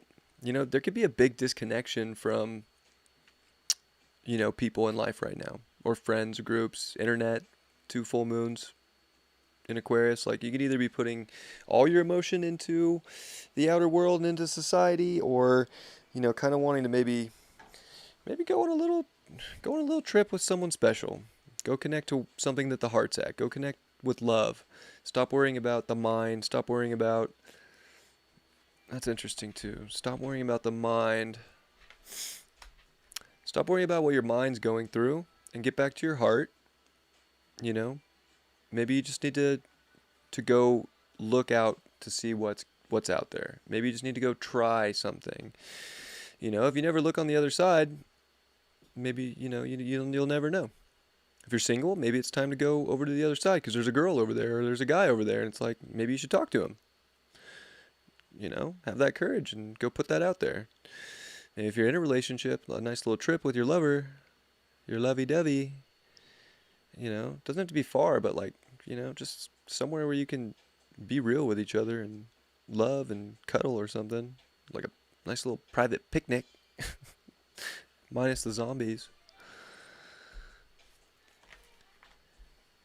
Page of Wands. Gosh, lots of Wands energy. Or lots of Wands, but lots of Page energy. So this is kind of like what I was going through with Capricorn. Like I feel like you have to get back into some youthful energy here. Whether it's emotional, from your heart, or the physical stuff and with groups of people in your life, like if stuff feels like old and stagnant right now, and there's no curiosity or sort of this new like oomph to it, go check out what what else is out there. Like, don't lie to yourself and say everything's just fine. Like, is it just fine? Two of Wands reversed for Saturn. Anyways, for Jupiter and the abundance, like the abundance is in the curiosity of what amazing love is out there for you right now, and how you can connect to that fully, and how you can drop something that you don't feel like is going to take you into the futuristic, amazing future of love that you want to go into. Like, be curious about what love can bring. And then Two of Wands reversed. Saturn, you got to make it, you got to do something. Like, you can't just sit there and be like, I don't know what to do. Like, Saturn say, make a move. Don't lie. If you're being lied to, fuck them. Go somewhere else and meet new people. You don't need other people, like, dragging you down right now, Aries. This is a time for creation at its finest, in its most pure form, of the heart, and of your, very most authentic identity. And it's through that creation, whatever it is going to bring up amazing new insights and amazing new ways forward into whatever it is you want to create. But, like, you don't want to be paralyzed and just caught with your hands up. Like, Saturn's definitely saying, go make a choice and do something, and your heart knows which one it is. So, Saturn's actually giving permission. Like, go choose with your heart, whatever.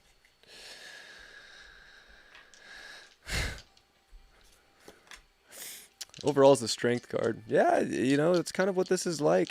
There's strength needed to be mustered up right now. You got to own up to what you want. You got to take initiation for it. You got to go move to where the love's at. Move to what your heart wants. Don't sit in situations that are old and crusty.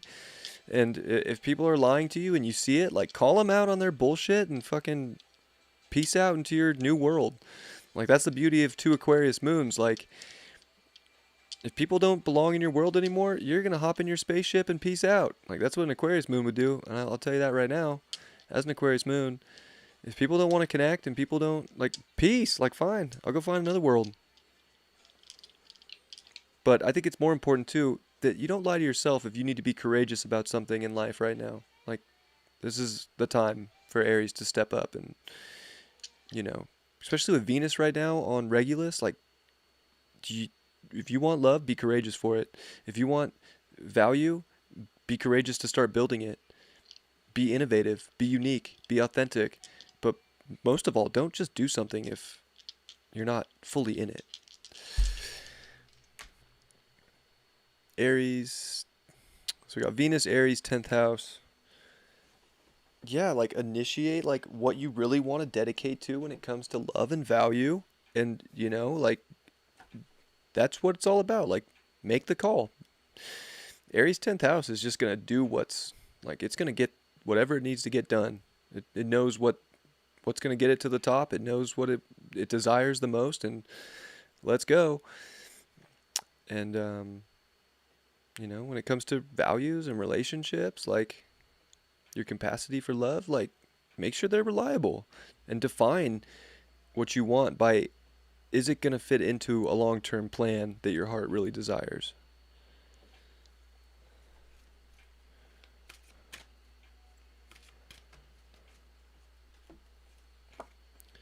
Lunar eclipse again. How funny. Yeah, I mean, if you're going to change up anything, like, change it up for something better. Change it up for something that you're not being, put on, like, if people are making you sit at the kids' table right now, like, no, go make a change and go sit at the adults' table where you belong, because you're you're like a grown up, and there's so many page energy. Like, I feel like, gosh, like, you either need to be extremely curious for something, or, like, people are, I don't know, making you feel like some projection, like, that you're just a kid or something. whatever it is that you need to make a change for, it's a change from the heart, and it's going to be more inventive. It's going to be better. It's going to put you into the future you want to be at. Again, like, you know, it takes courage, and that overall card was the strength card reverse. Like, you're about to have Mars on Regulus, right on your fifth, sixth house cusp, depending, of course, if you use another house system beside whole sign, but of course I just use whole sign for this. But, like, you might have Mars Regulus in your fifth house if you're an Aries rising. Like, go time, baby. Like, it doesn't get more regal and courageous and, like, gonna make it happen and get the win in life. Like, I know people hate Donald Trump. I don't even really like Donald Trump that much anyways. But he's got Mars on Regulus. Rising Regulus. Like, the guy's won his whole life. Like, go be a winner. Go to the other side and do it and make a change to be a winner for what you want and define that. And don't let people in groups out there in life define what you want to do. Like, define from your heart. Like, and own up to that.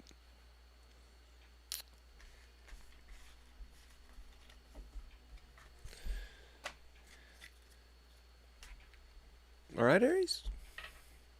The emperors of the tarot. I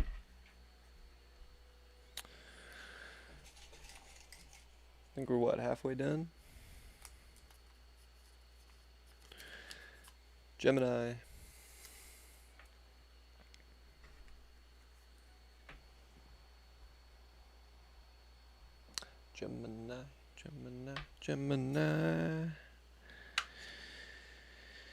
Gemini has 2 full moons in their 9th house. Sun coming into the 3rd. I mean, that's pretty dope. Like, I mean, this is definitely a pretty solid time for Geminis, especially coming off eclipses in their 1st and 7th house axis, which that was a crazy eclipse for Geminis. I knew a lot of Geminis that were like, whoa. So I think that's finally like starting to wear off a little bit, and this is like really coming back into like what you can explore in life, and letting go of some emotional belief that's holding you back from a greater adventure in life and a greater truth and a higher truth, as well as like the here and the now, which Geminis love the here and the now. And Sun coming into Leo is like all about like lighting up like what's in front of you right now and how can you expand it and grow it. And there's gonna be a lot, Jupiter's gonna come back into your 9th house. So like there's just so much to learn right now. I think it's a beautiful time for Geminis to like take in where do they want to go? What's the quest? What do you want to learn? What do you want to philosophize? I don't know. I know I can't say that word, so I'm not even going to try again because, look, I have a Mercury retrograde in my chart that stationed retrograde the day I was born. I'm working on it. Philosophize? That might not even be a word. But you get what I'm saying. Like, what do you want to grow? What do you want to learn? What do you want to go see? What's the quest all about? And at the same time, like, Mars here in Leo, Venus just finished up. Venus now in your 4th house here, and Mercury finishing up in your 2nd, about to come in. There's a lot of like understanding of value, getting ready to like really like find out what brings you comfort in life and what relationships are comfortable. I don't know what just fell from my roof. Anyways, kind of sketchy. But like this is like a coming into more like truth too, and not just believing something. Like beliefs are getting rewritten for Geminis. Like Saturn's there, Jupiter's coming back, 2 full moons. But I think it's it's also trying to open things up. And what do you want to open up in your life? I think that's up to you.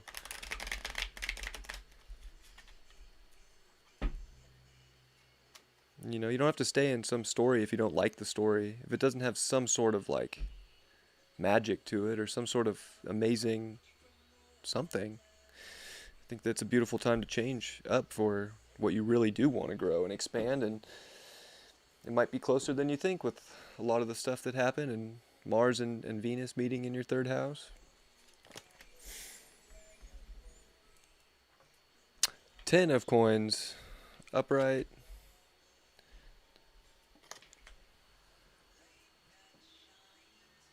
Sorry, alarm went off. 2 of swords, upright, and the ace of wands for the Mars, upright. Well, that's dope. Like, this is looking pretty nice, getting these cards upright. Um, I would say that the illumination of the 10 of coins is like, yeah, like if you believe in something right now and like dedicate to it at the same time, like you can have extreme fulfillment in life, like physically. Why don't you go on a quest for the physical life that you want on the highest of levels? Maybe it's closer than you think. Maybe you don't have to go out somewhere super far, but it's probably like right in front of your face. And who do you want to build it with? And, that's important too. And how can you express those things and communicate the things that you ultimately want? And the 2 of swords, for the moon, I think you could be a little, you want to like make the call to take a path. And I think, actually getting that card in the moon's position and having the moon in it, I like that, because I think you could really like put a blindfold on right now and make the choice intuitively, especially with so much in your ninth house, like a very intuitive house. So, what's your intuition telling you? I think it's easier to make the choice to have the complete like physical fulfillment that you're looking for. It's like you just go do it. Like, it's about starting something. So if you start it and you trust that your intuition's pulling you in the right place and you believe and you have faith, right? Ninth house, so much there. Full moons in the ninth, 2 of them over the next month. Like, the choice is probably easier than you think, but I think if you try and get too logical about it, you're going to feel like, I don't know. But the heart is like ready to go. The heart's like, yo, believe in this and watch it. There's something really fulfilling that's about to show up. Oh, look at that, the sun for Mercury. Yeah, I think the more, maybe trusting your intuition and believing in that, but at the same time, like, realizing all the amazing, beautiful things that are right in front of your face that are lighting up your world. Sun in your third house here. Like, there's a lot of beautiful things right here that you could use to believe in too, whether that you could start or that you can act on and, bring to life. So express where the love's at in your life. I think it's a great time for communication of what lights you up, whether it is a belief or whether it's something that you want to create. Put it out there. That's dope. This is a good reading for Gemini. Knight of Swords, the fastest card in the deck. So, maybe something's moving fast with relationships or, with money right now. And I think that, you're defining that direction for yourself right now. And it could be a little, I don't know, like, maybe things are moving too fast.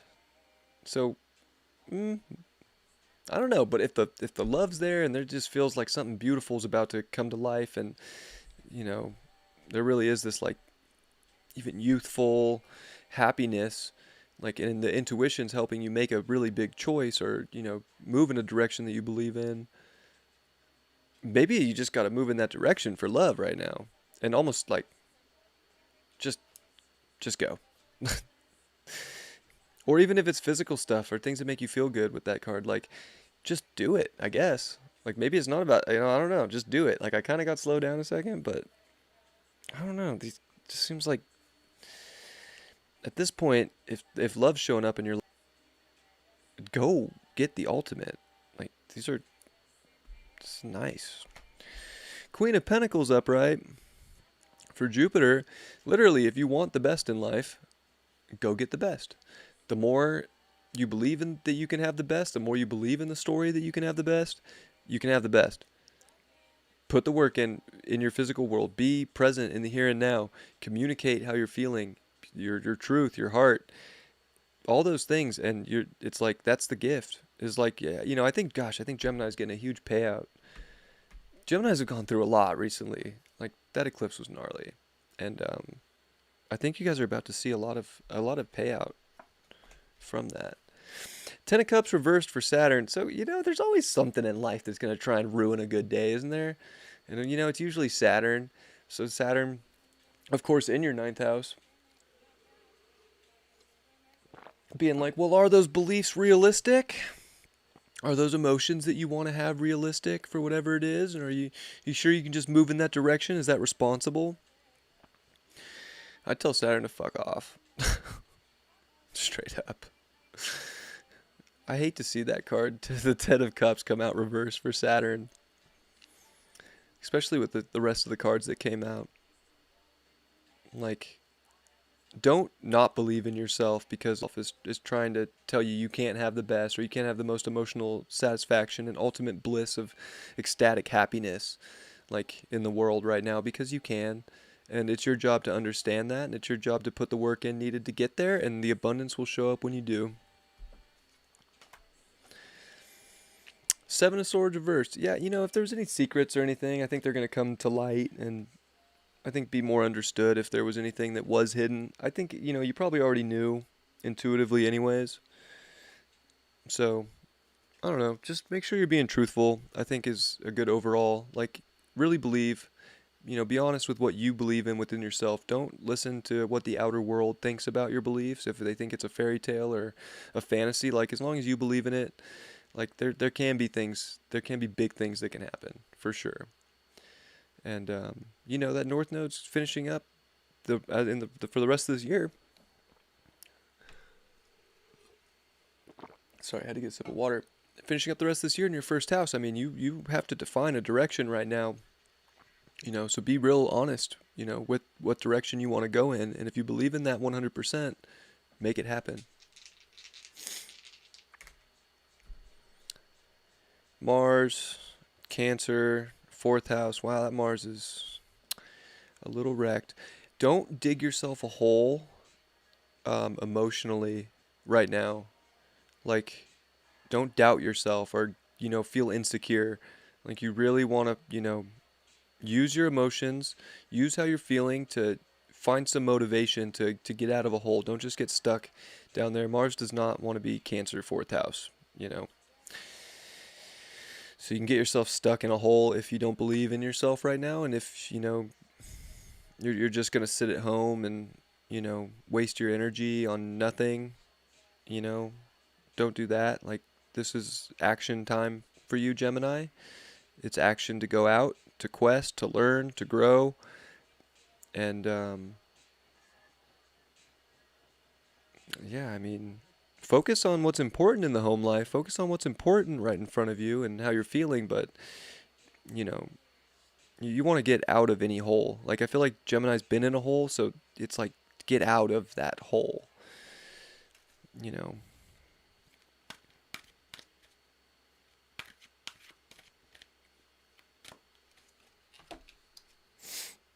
Leo, I will.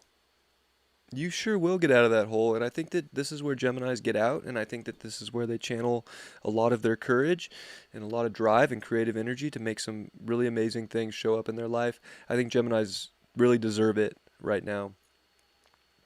And I mean, astrologically and intuitively, I really feel that way. So you have to believe in yourself, lead with your heart, and amazing things can show up in your life.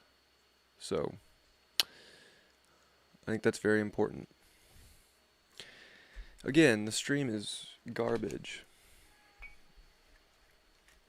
Man, that bums me out. What does that even say?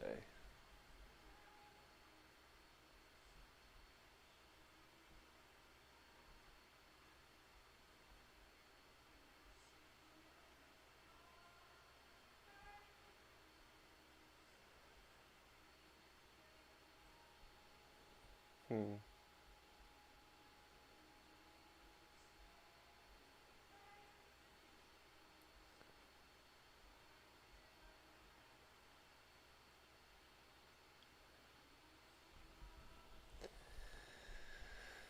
I wish I knew. I don't live stream much, so I really don't. I'm not the best at trying to figure out why. I don't know. I'll work on it. My internet's been trash lately.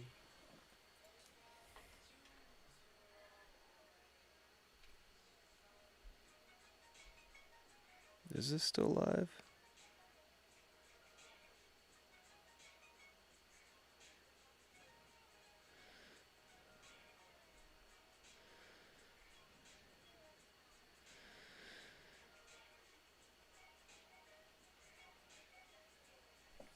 Well, I guess the stream's going now. It was looked like it was gonna cut me off for a second.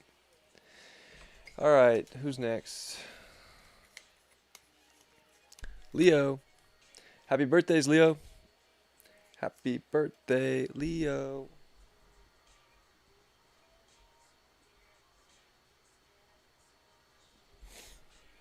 All right.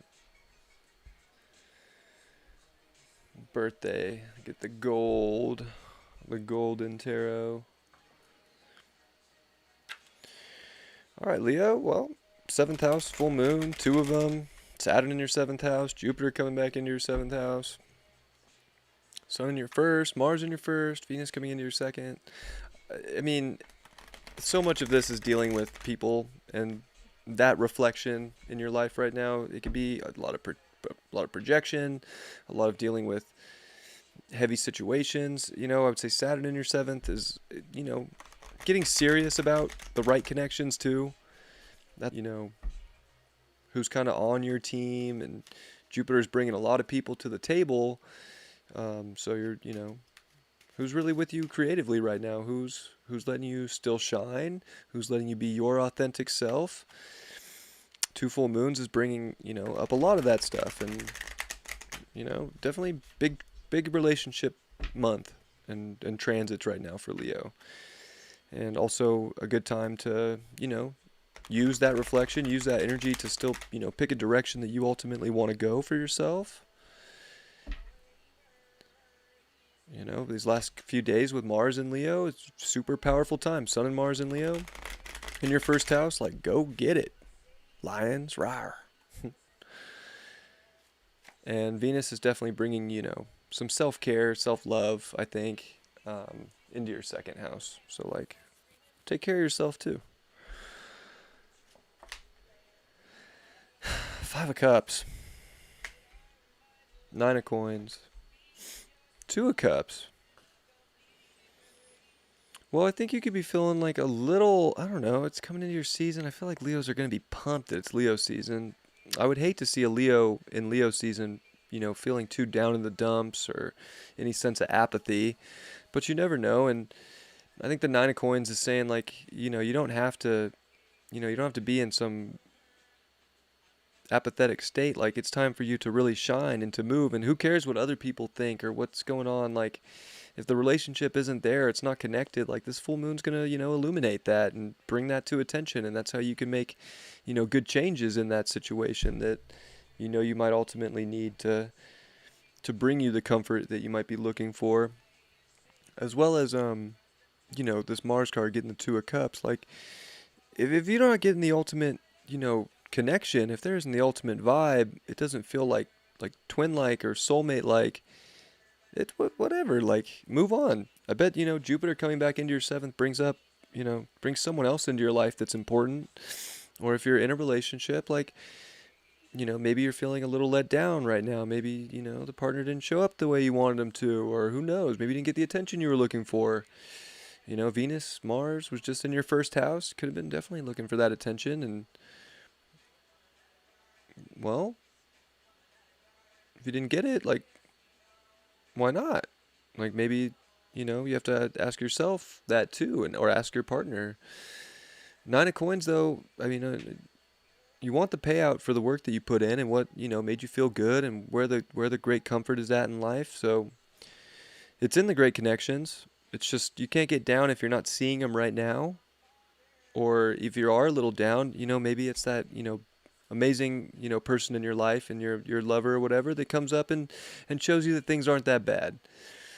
So, I would say maybe, right now people are, a great gift for Leos to realize how, loved and on the throne they are in life, if for some reason society or the outer world is maybe making you feel a little down. Wheel of Fortune for Mercury. Well, I think the more you just kind of like take a risk, the better you'll communicate, the better you'll understand. Like, if you have something crazy to say, go for it, put it out there, take a chance. I mean, I wouldn't imagine Leos are really going to hold back what they have to say.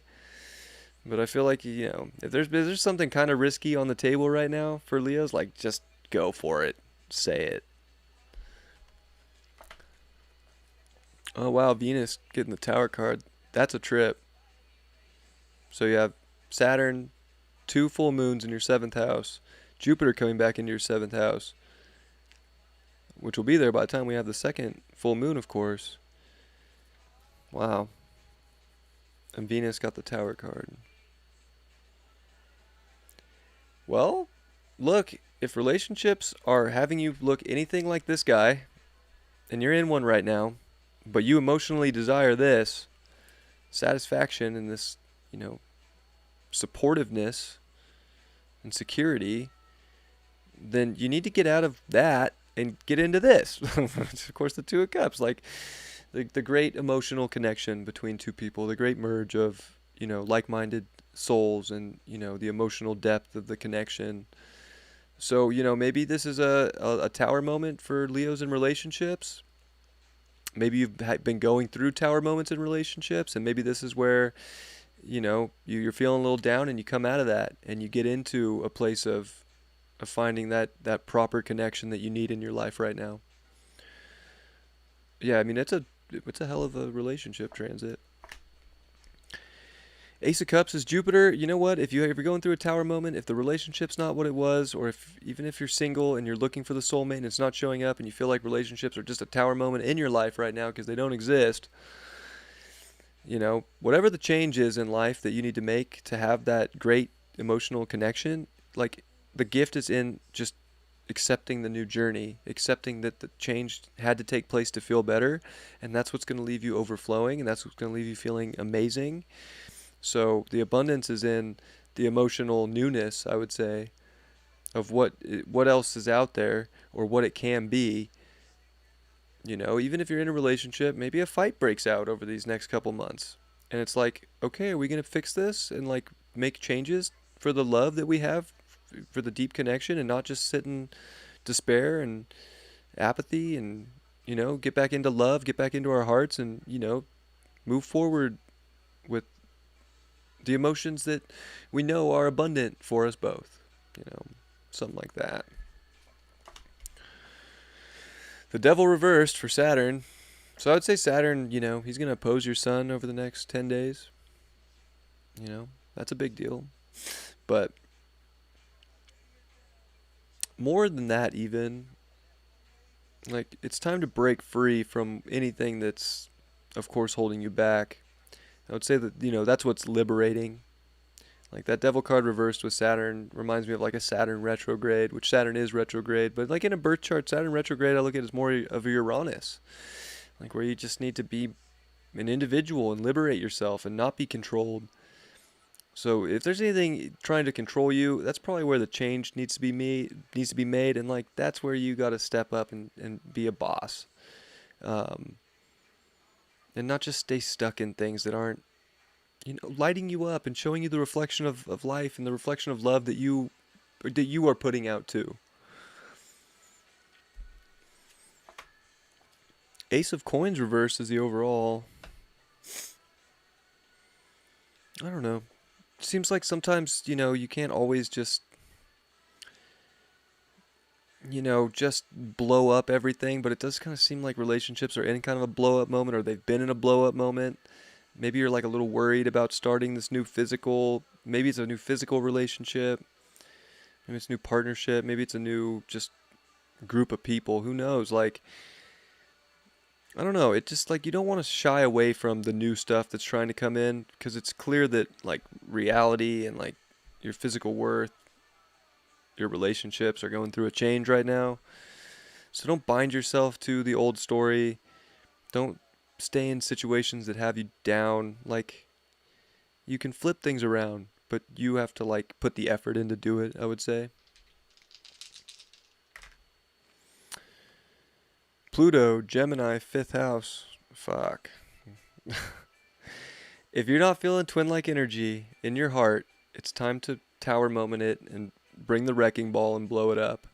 At the same time, this is a beautiful time, I think, if you have already gone through that, where I think Leos are really finding their heart and they're rising up with a lot of power and in a lot of their truth to communicate and connect with twin-like energy in life. And to not, give their shine away and give their greatness away to just anybody, but to make sure that they're getting it back too, and there's a mutual reception between energies, and that, all gaps are connected, all sides are matching in some way from the heart. And if you're not getting that twin-like energy, then I would say it needs to be wrecking ball.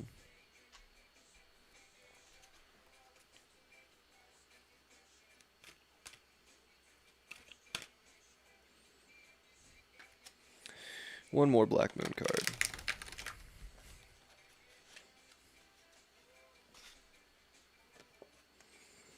Air element, communication. Yeah, and even getting Pluto in Gemini there, fifth house. Like, I think communicating is extremely important, whether single or not. If you're not being, very truthful and speaking from your heart and letting it out there, and I think, you won't get the satisfaction that you're looking for.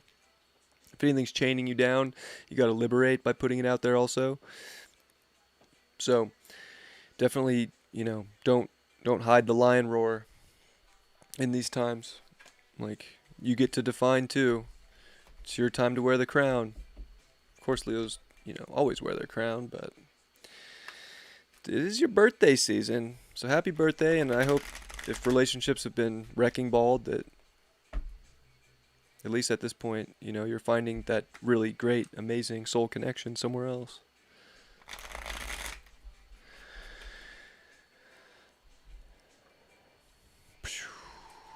Who's next? Sagittarius.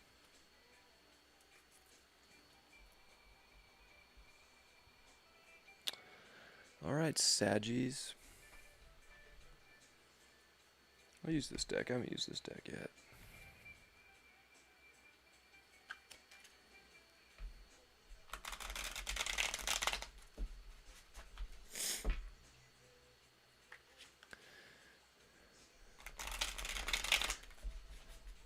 Boop. I'll give it one more shuffle. All right, Saggies. Saggy. You got a full moon in your third, Sun, Mars in your ninth. So, you're looking at a lot of things. You're looking at truth. You're looking at communication. You're looking at your own beliefs. Things that you can change in your reality. So I think things are kind of switching up in some way, shape, or form. North Node in the seventh, like relationships are a big deal. So kind of like seeing where the relationship stuff's going. Yeah, and seeing really where things can expand upon right now, and I think it's good for you. Like, Leo season's pretty dope because it really does like get to expand you even more. And yeah, let's see where that's going.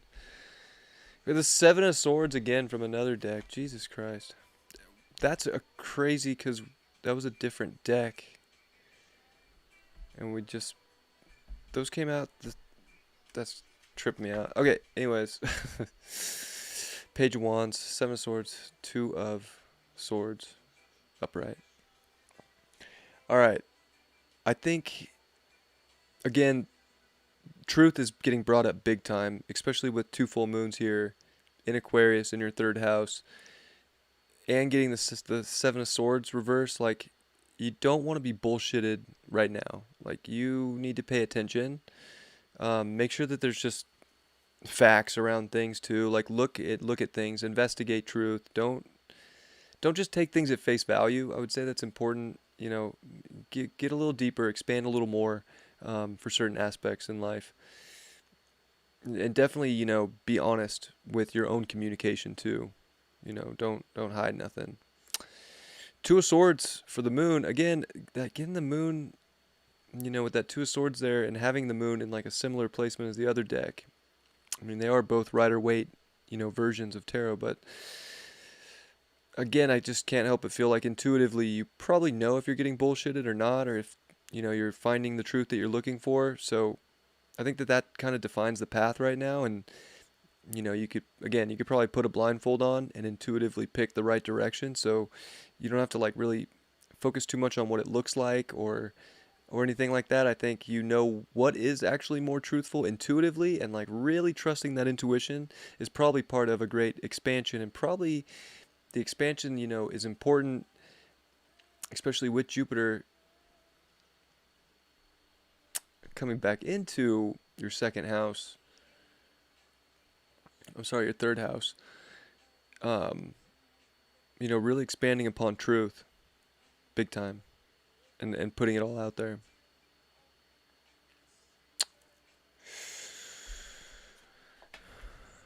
High Priestess reversed. This is such a trip because I feel like we're just getting cards in such a very similar place. Page of Wands interesting too with Mars. Like again, like you want to be curious, but at the same time you don't want to be like, I don't know, just feeling like too curious or like you don't know.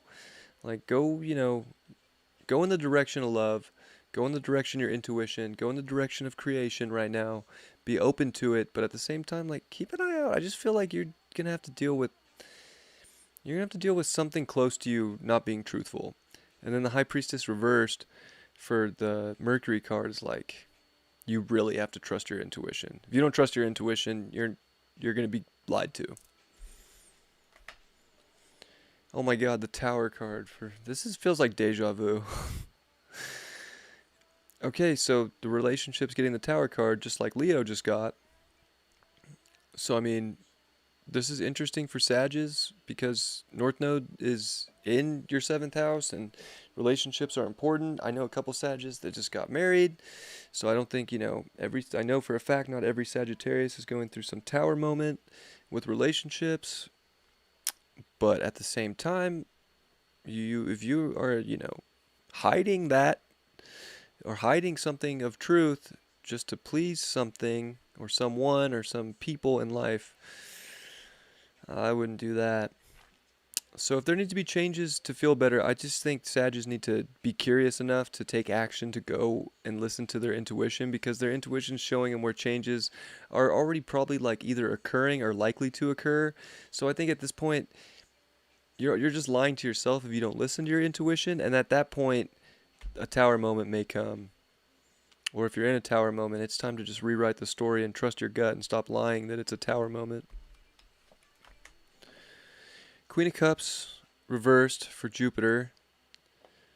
So, any way that you can find like emotional sovereignty and security within yourself and, really get to the bottom of things and what the deeper passions are and, not just skim the surface of things. I think the deeper you go, the more you'll see and the more you'll expand and the more you'll be able to not only just understand what the truth of the matter is, but, whether you're being truthful with yourself or finding out that other people have or haven't been being truthful with you, you might have to investigate that. And I think intuitively you'll probably, really be able to see it. You just have to go into that intuitive space.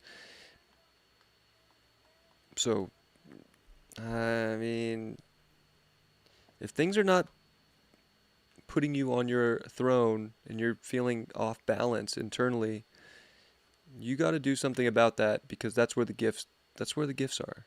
That's where the goodness is in that feeling comfortable and secure and knowing your emotional value and your physical value. 9 of Cups in reversed for Saturn. I feel like you're blocking, I feel like Sages are just kind of a little lost right now from this reading. Like on the search, wanting to expand, wanting to explore. The astrology is pretty good for Sages right now. But at the same time, it's like, I mean, are you going to block yourself from something exciting because you're stuck in something that's unfulfilling emotionally, that feels like a Tower moment? I feel like Sages are leading something along in their life right now, or they're being led along, and it's like the reality of the matter is it's not going to be very fulfilling because it's like really just kind of pushing away a tower moment. The overall is the Nine of Swords in reverse, so yeah, I would say it's definitely time to wake up to whatever the matter is and to not be scared of change, to not be scared of truth. That's where you're going to grow right now, is by facing the truth and facing the facts of whatever it is in life that is changeable. I mean, these are Caden houses too, so there's aspects of life changing. If you want to learn more about whatever it is in life, go in that direction. Don't just, be scared of the information that's out there. Definitely time to shine light on information and a higher truth.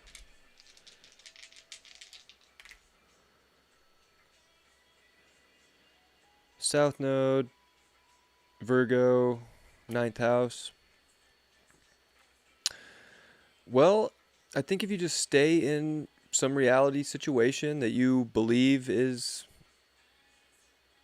gonna be the right thing, or you think it's, the right reality situation, it's probably not, and you're probably just trying to, you're probably being too picky even about what the expanse needs to look like in your life and not looking at the facts. And the facts would be, of course, Pisces, North Node, third house. So it's in the truth of the here and the now. Like, you might want to go on some big trips or something, or just like believe and have faith that something's pure right now, but it's not. Like, it probably, there's probably more chaos on the other side that has to be dealt with on a spiritual level.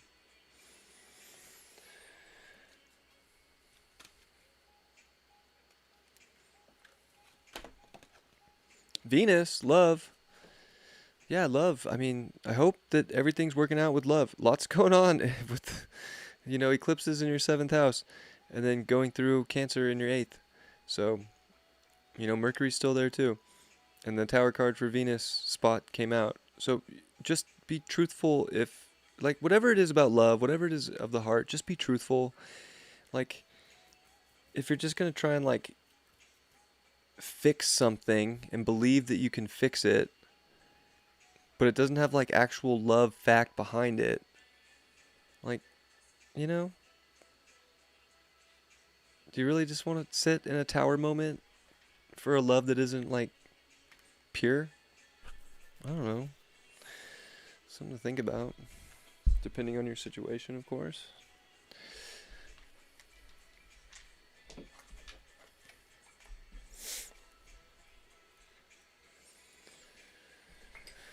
All right, we're getting to the last three. Aquarius.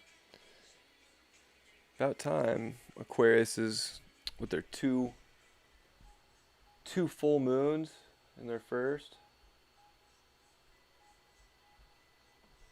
Leo season, seventh house. Venus just left seventh house. You have Mars in your seventh house. Venus in the eighth. I mean, Mars about to come into your eighth house. Like, that's getting kind of spicy, I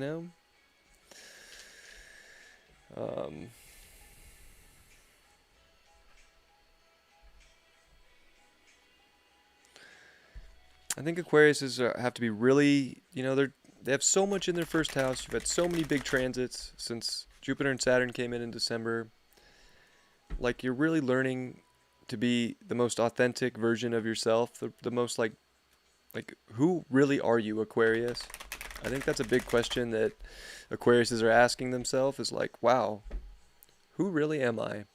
And I would say that, not only with the relationship stuff and the merging stuff and, partnership stuff on the other side of the chart, but just, like, all the stuff, and then Jupiter coming back into your first house, like, it just is a lot. And North Node in the fifth house, I just think you're really learning, I think how special you are, and, like, you're your most authentic version of yourself. And you're probably like, no, I'm an Aquarius. I'm always authentic. Well, you probably were authentic, but this is the most authentic version of yourself to date. And like accepting that and pushing forward with courage and passion for that, I think is super important. And, if you're still trying to live some old Aquarian life, like, I don't think it's going to work very well for you, Aquarius. I think you really got to embrace the new story, the new journey, the new identity. It's part of a grow up moment, having Saturn even come across your ascendant or on your sun, like grow up moments in life. So, like, to grow up to the identity that you came here to be right now, which is probably somebody that's going to change the world and be inventive and innovative and creative and inspiring.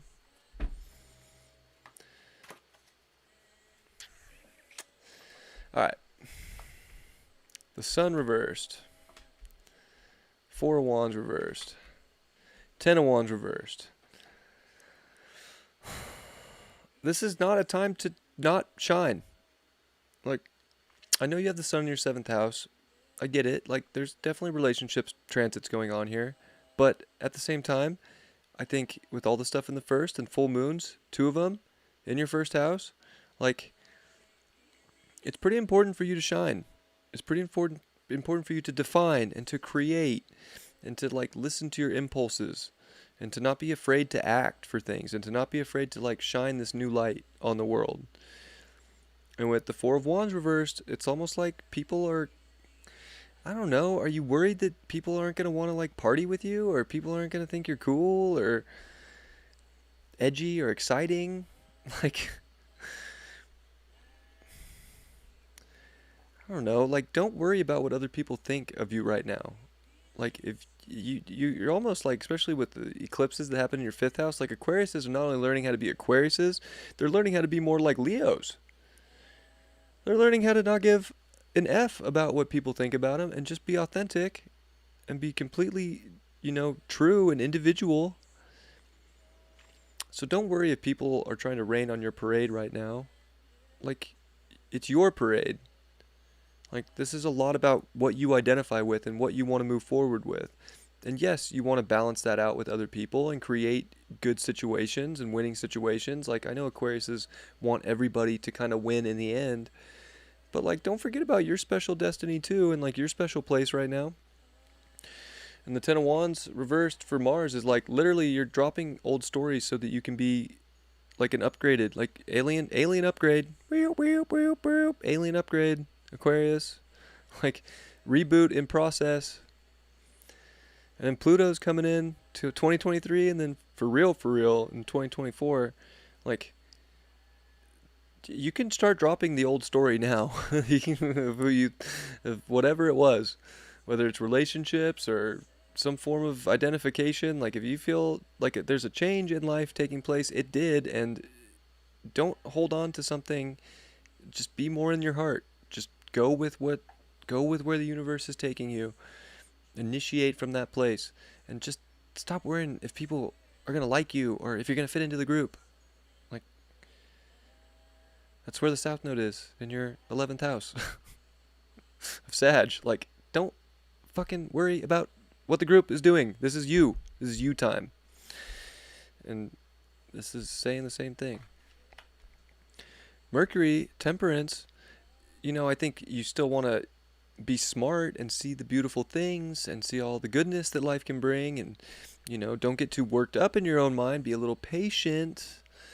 You do have, of course, Mercury finishing up in your 6th this week and opposing Pluto in your 12th and trine Neptune at the moment in your 3rd or in your 2nd. So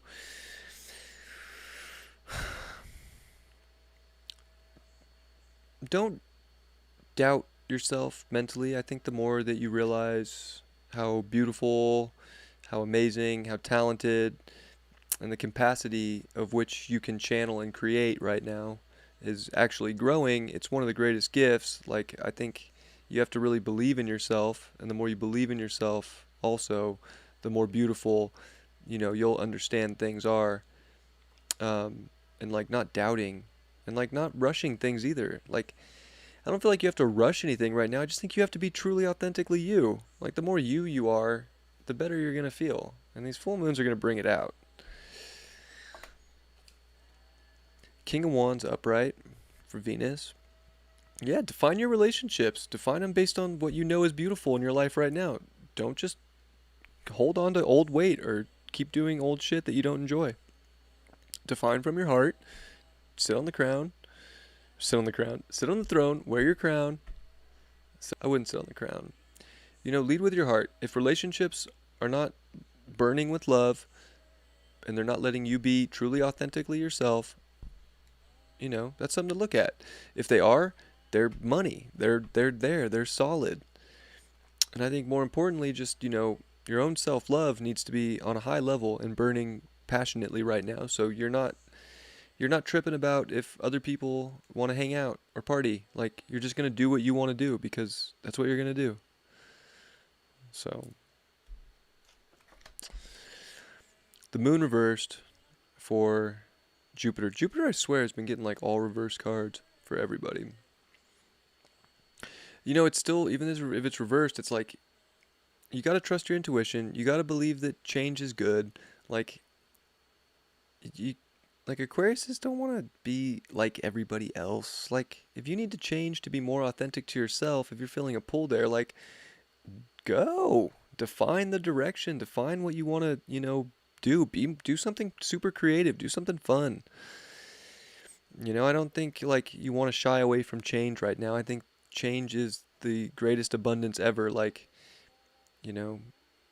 as someone who's had Pluto go over 5 of his planets and sitting on his Mercury right now, I can tell you, like, over the next 24 years, like, Aquariuses are going to get major revamps.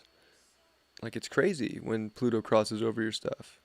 It's a big upgrade. It's almost a little scary if you hold on and you obsess over things. So I think whatever's showing up in life right now, Saturn's here getting you ready, building you up, giving you the courage and the strength to go into the truth of who you are so that it's not even so bad, really. Like, you're kind of like getting like a precursor with Saturn before Pluto comes around. Although Pluto's going to be in Aquarius for a long time, 20 years. So, Saturn will almost make its way back around by the time. Anyways, change is good, especially if it's authentic and unique to yourself and you feel it in your heart to move in that direction. And you can even understand that there's a beauty in your individuality and your uniqueness and your shine right now.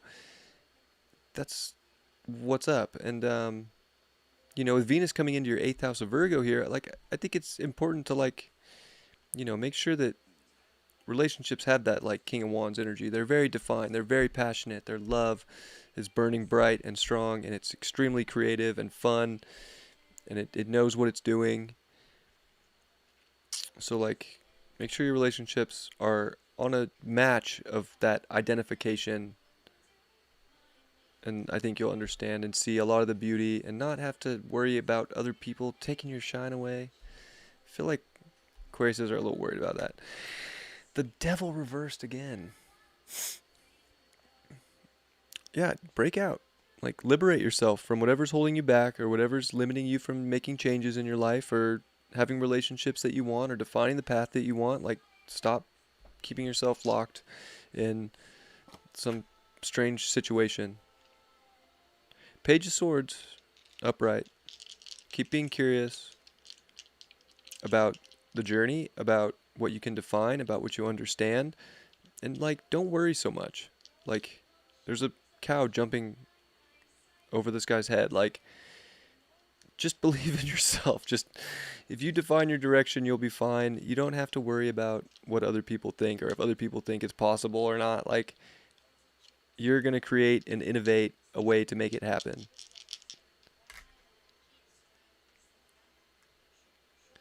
Moon, Gemini, 5th house. Yeah, straight up. You got to be completely raw and authentic with your emotion and communicate that truth and put it out there and have fun. I mean, literally, you have Gemini as a 5th house, and it's like, seriously, the more you express your truth, the more you shine your light, create, have a child like nature, dance, sing, do something, but like actualize what you want from your heart, the more emotional comfort you'll have, and the more, you know, you'll feel more like yourself, actually. It's crazy right now. Aquariuses will feel more like themselves by being more of a Leo.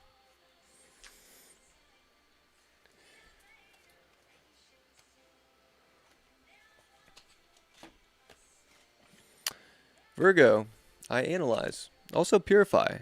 Like you're coming into, I think, the most realist and like authentic and pure form of Aquarian energy. Like I'm stoked for Aquariuses. I think like this is a powerful month. It's going to deal with relationship stuff a little bit, of course, and it has been with Venus and Mars there, but at the same time, it's like, be smart and, detach from situations that are taking you out of your freedom, so analyze these things and like if it doesn't feel pure and unique to you, don't don't don't worry about it. Like disconnect. You'll go connect to something better. It always happens for Aquariuses.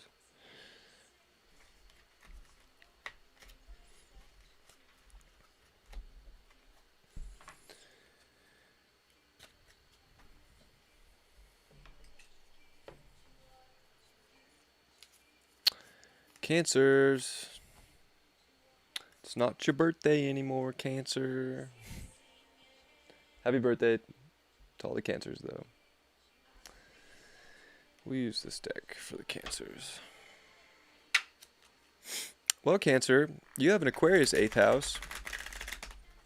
So, that's kind of heavy.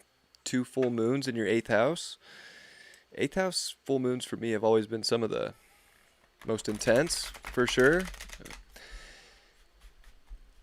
So, sun coming into your 2nd house of Leo. I think that's good. That's like keeping you a little grounded and stable about what you want to create and your capacity to bring things into your life right now and building confidence.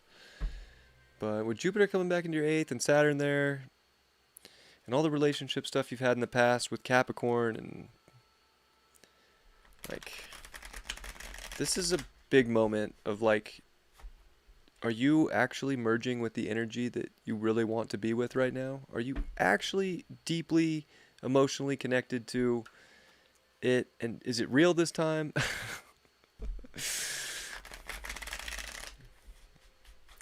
But ultimately, I think, you have an Aquarius 8th house, right? Like, and that's a hard 8th house for Cancer because you want security, but Aquarius is like detached, so it's like learning that you have to sometimes, let go. You can't just hold on with your claws all the time. There has to be like some freedom there. So you have to like find comfort on your own. So I think this is a good test of like finding out what you really do want in life. Is it really of the deepest desire? Is there really a deep connection there? Like these full moon cycles are going to let you know, and they could be intense. You might have things leave. You might have things go away in life to show you that you have the capacity to do it on your own with the sun and Mars finishing up in your 2nd house. So, you'll have to see how it goes, but it could be very transformative for better, for worse. 8th house, you can feel so powerful in the 8th house, and you can also feel powerlessness, which is, it is what it is. But we ultimately rise up through that feeling. Like sometimes going into the underworld, we come back up with the most understanding and strength. So, I don't think it's anything to fear. Like, don't fear things right now, but, make sure that there's a deep undertone that really matches what you want in life. And with Venus coming into Virgo in your 3rd house, like, you're going to want to talk about it, especially if it's relationships. You're going to want to express yourself.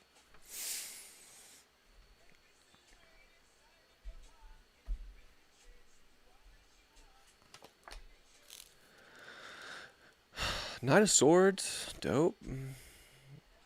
5 of Pentacles. The devil again. Jesus Christ. Mercury's in your 1st house, and it is going to oppose Pluto in Capricorn this week, so this weekend. All right, Knight of Swords upright. I would say, maybe things are moving fast. Like whatever's moving fast in life, like it's okay if you need to slow down to like get more information to like make sure that there's a good connection. You don't have to go full speed with everything. I think, if you need to take a second, like, because the Five of Pentacles with the Moon, it's like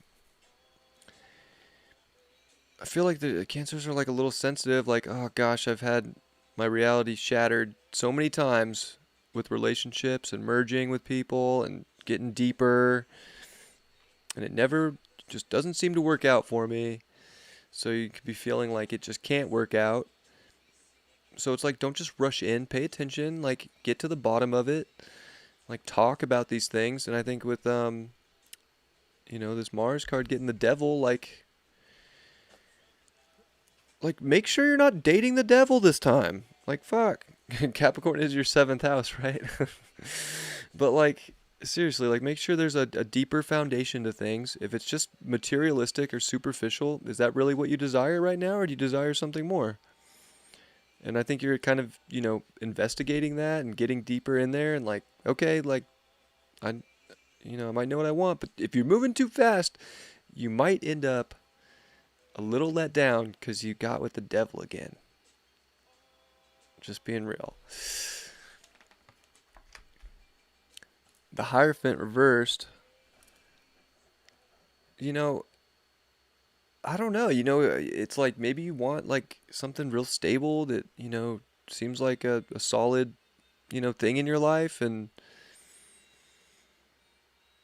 I mean, most Cancers do want that. It's even why they have a Capricorn seventh house, is like someone who's reliable, that can take care of them and be responsible. But I don't know, like the Hierophant reversed, it's like, does it have a solid? Do you have like an understanding of some base in life for whatever the emotional connection is to whatever it is in life? Because it could be just a job, it could be just some career, it could be just money. Whatever the emotional attachment is in life, it may not be there forever with this eighth house transit that's going on. So like don't just like rush over and look over things. I think you want to like get down and see like, is there something stable that I believe in that has a future?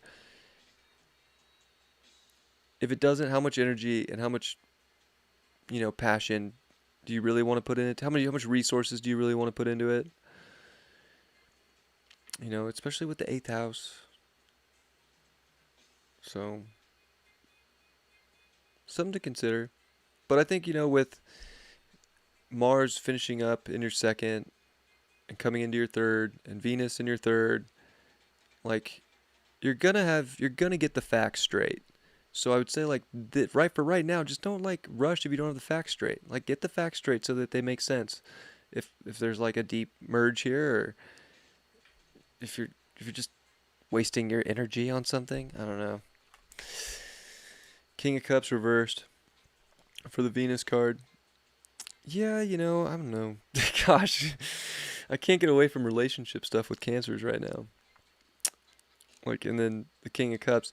Again, don't just rush into somebody that isn't holding themselves to a high emotional standard that you need, that isn't holding themselves to a high physical standard that you might need. Like, I think you need to pay really close attention to your own wants and needs and your capacity for what you desire emotionally right now. And like, you don't want the Five of Pentacles in your life when it comes to feelings anymore. And it probably happened through relationships, of feeling like left out in the cold. Like, you gonna keep dating Capricorns? I think you just need to make sure that there's a deep emotional layer that has stability long term right now, that has a deep emotional bond. And if it doesn't, if you're in a relationship, like, if they're not mature enough, like look at those things. It's almost like you've been through this before, and I don't know. Pay attention, Cancer. King of Swords in reverse for the Jupiter card. Well, yeah, I mean, I think you need to clearly make a decision. I would say that if you can define a decision, even if it's a little disconnected and a little cold, like be smart about it. Don't just, don't just give in emotionally just to give in just because it feels like, I don't know. It's almost like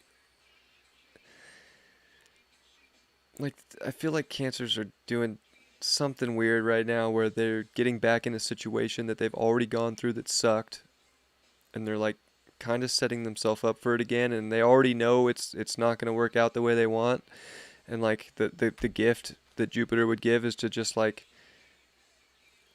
be smart about it and like disconnect from your emotions for 1 second and get back into your mind and like be like, no, I've done this before, it sucks. Hmm. And the Seven of Swords again. Jesus, I've never pulled that card so many times.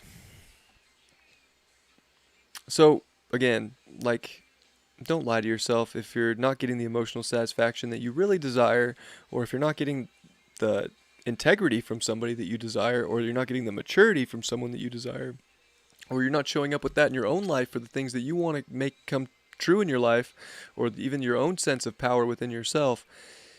You really have to like look at things truthfully right now, act truthfully. I would say Mars, Venus in your third, like pay attention to what's close around you, and like it'll be more clear. Like don't just get lost in la la land. Like I know you're looking for the beautiful love story too. Like you have Neptune and Jupiter currently in your ninth house, like that belief of this magic, but it's much more deeper than that in the eighth house, and that's where Jupiter's heading back, and 2 full moons there. So I don't know. It just seems like you really have to pay attention to your own emotional like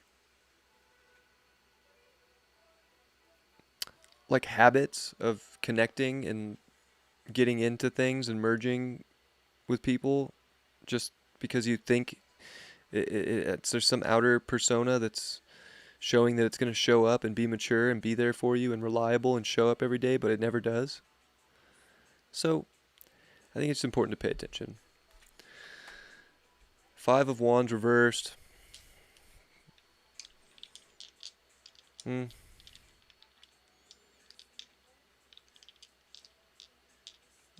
I don't know. Maybe, putting in the putting in the like putting in the passion to see if it'll work, but not like attaching to if it will or not. Like being really honest. It's almost like I feel like I get like sport. Like cancers are just like merging and just like being intimate is just like sport at this point. It's just like on to the next.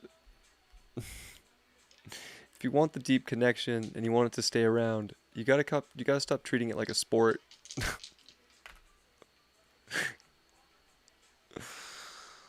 Uranus, third house, Virgo.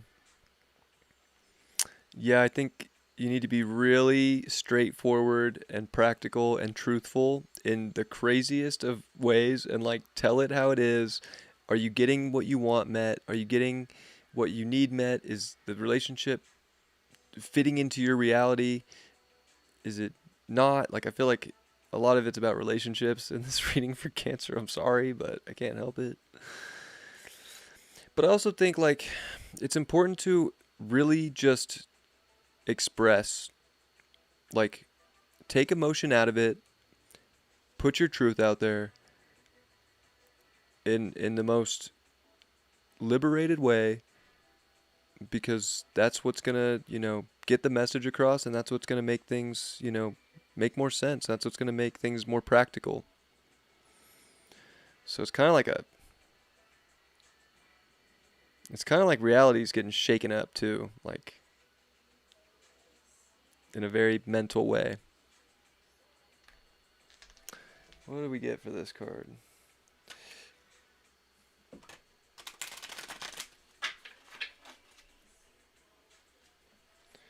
Lunar eclipse again. Jesus Christ. Yeah, Cancer. I feel like you do need to make some changes to who you decide to get with. Like, Does it have long-term implications? I feel like cancers don't like to play around. Like they don't like to, but they end up in situations where they're like constantly in and out. So this is like really who's going to show up on a deep level with you? Who's going to connect with you on that level? Who's going to be there? If they're not, are you putting yourself in an old position of feeling left out in the cold? And is it just because you're moving too fast into something? And maybe it's not about a relationship, but maybe it's about just a big decision in life, you know? So it's almost like you have to do something a little bit differently this time and make sure that your needs are being met.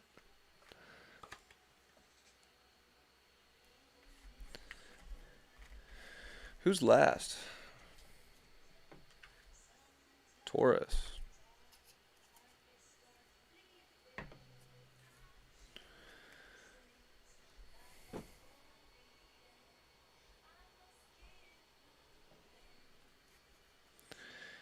All right, Taurus.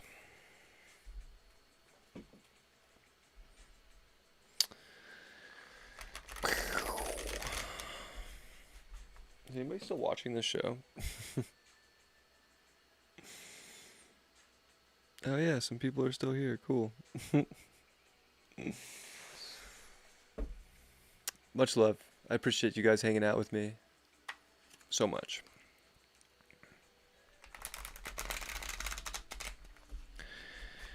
All right, Taurus. Well, this is a pretty big time. Like, I mean, full moon's in your 10th. Sun's moving, is now in your 4th. And you got Jupiter coming back into your 10th house.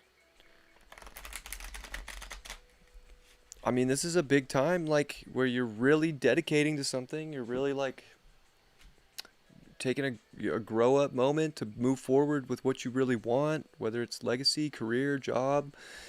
But you know, it could be just what are your responsibilities? Like, you could feel like you have a ton of responsibilities right now.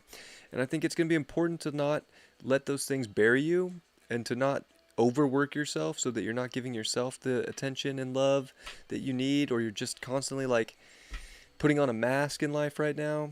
Like, this is a big, you know, I think it's going to be kind of a test for Taurus to like not overdo it with work, to not overdo it with some public image, but to still give themselves, you know, the attention, nurturing, or even their relationships or lovers or home life, just some attention too, over these next few weeks, 28 days.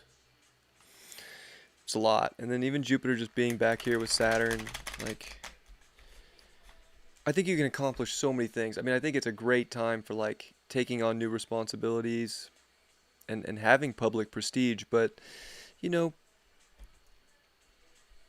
are those things really like, you gotta like, also with the moon coming through and getting full moons, like there's also things that like you don't need to be responsible for. There's things that don't have that deep connection, or you know, that you don't feel comfortable with. So you know, just be real with what makes you comfortable, what doesn't, and don't, you know, hide emotion either. Like, be real with how you're feeling.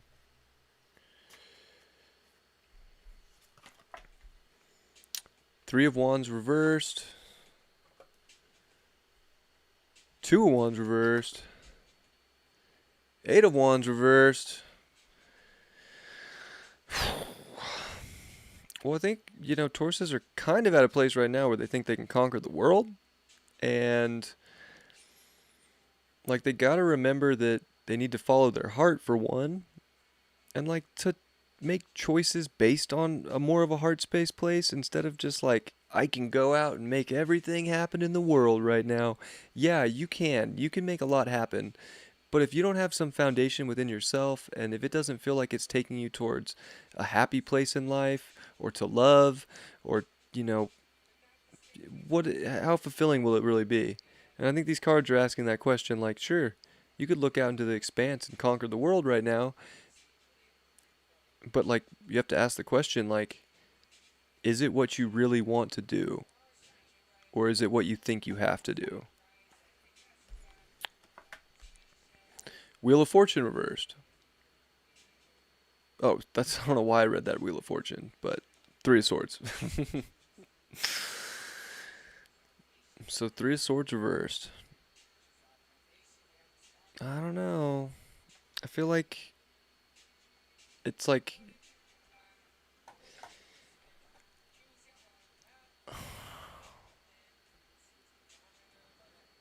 you're not understanding in some way, shape, or form that it's the things that you feel like you have to do for a public image that aren't satisfying the heart anymore.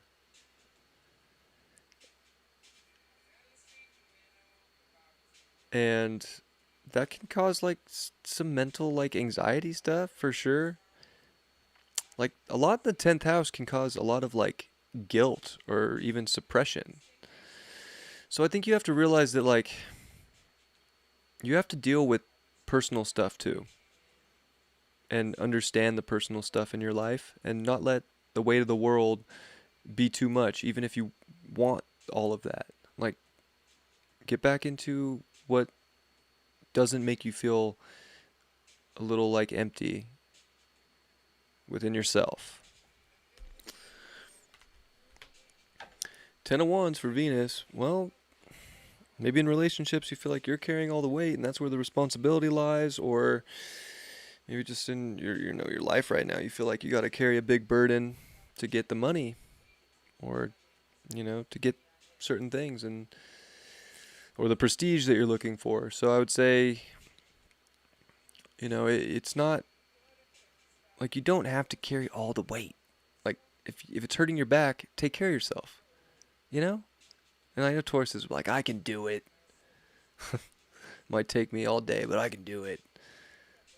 No, I'm just kidding. But yeah, I mean, don't just like, I don't know, there's so much wand energy. Like I feel like you really want to be going towards what you're passionate about and where your heart's in it, with whether it's relationship or career, vocation, whatever it is in life. But just don't like forget about yourself. Like I feel like these are all reversed. It's like pay attention to not only the stuff in life that's the responsibilities. Like yes, have integrity, but also have integrity to take care of yourself. Jesus, the devil reversed. Yeah, the devil reversed coming out with Jupiter here. It's definitely like the more you break free from what society wants of you or from responsibilities that you think you have to do, the better you're going to feel.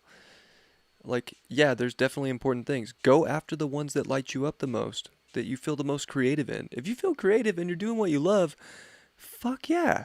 Drop the other shit that you don't like. Like, but you don't have to do it all. Like, all of it? And then what? You have no time for yourself? You have no time for fun, for excitement, for love? So, Nine of Swords reversed for Saturn. Yeah, again, it's kind of like you got to wake up to realize that you, like, yeah, you can do big things, but, what about your home life? What about family? What about your relationships?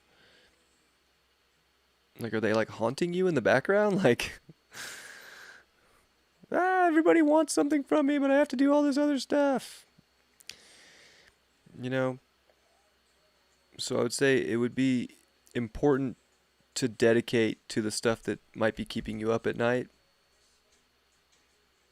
That's likely related on a bunch of stuff that's a little heavy and upside down and weighing on your heart. Ten of Pentacles upright is the overall. That's the thing, is like, I think you're going to get the ultimate. Like, you have so much in the 10th house, like, you're going to get there. It's like, just hold your horses a little bit. Like, give, some time to other things in your life, other than just like career or work or whatever the goals and ambitions are. Like, you're going to have all the good things you want. Just don't mess yourself up by not giving yourself what you need right now on a personal level or even with your partners, giving them what they need to. Like, you have to find balance. I think that's very important.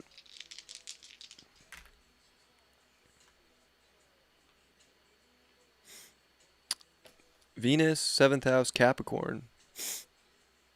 Yeah, I mean, make sure that you're dedicating to your relationships. Make sure that if you're in love, like, you're dedicating to that. Like, you're putting your work in, you want something serious. And also, if it's money too, like, I get it, but you know, I think you have to look at other people, like the people in your life, and make sure that, like, you're dedicating to them as well, and not just dedicating everything to, the mission. The mission's gonna happen. Like, Ten of Pentacles, like, the greatness, the mission, the prestige, it's coming.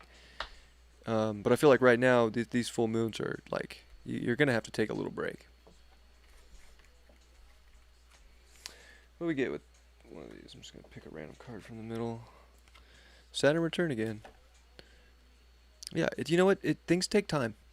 The prestige, climbing Mount Capricorn, it just takes time, and it's age, and as you grow older, you're gonna reach higher levels of prestige. Just don't give up your youthful energy right now, or don't give up something important and love in your life just to, like, sell your soul to the devil. Okay? It's Leo season. Your 4th house. All right. We did them all. I appreciate and love you guys so much. I am tired and I have to pee. And I hope you had a good time. I really appreciate you for hanging out with me. And yeah, I'll definitely see you when I see you.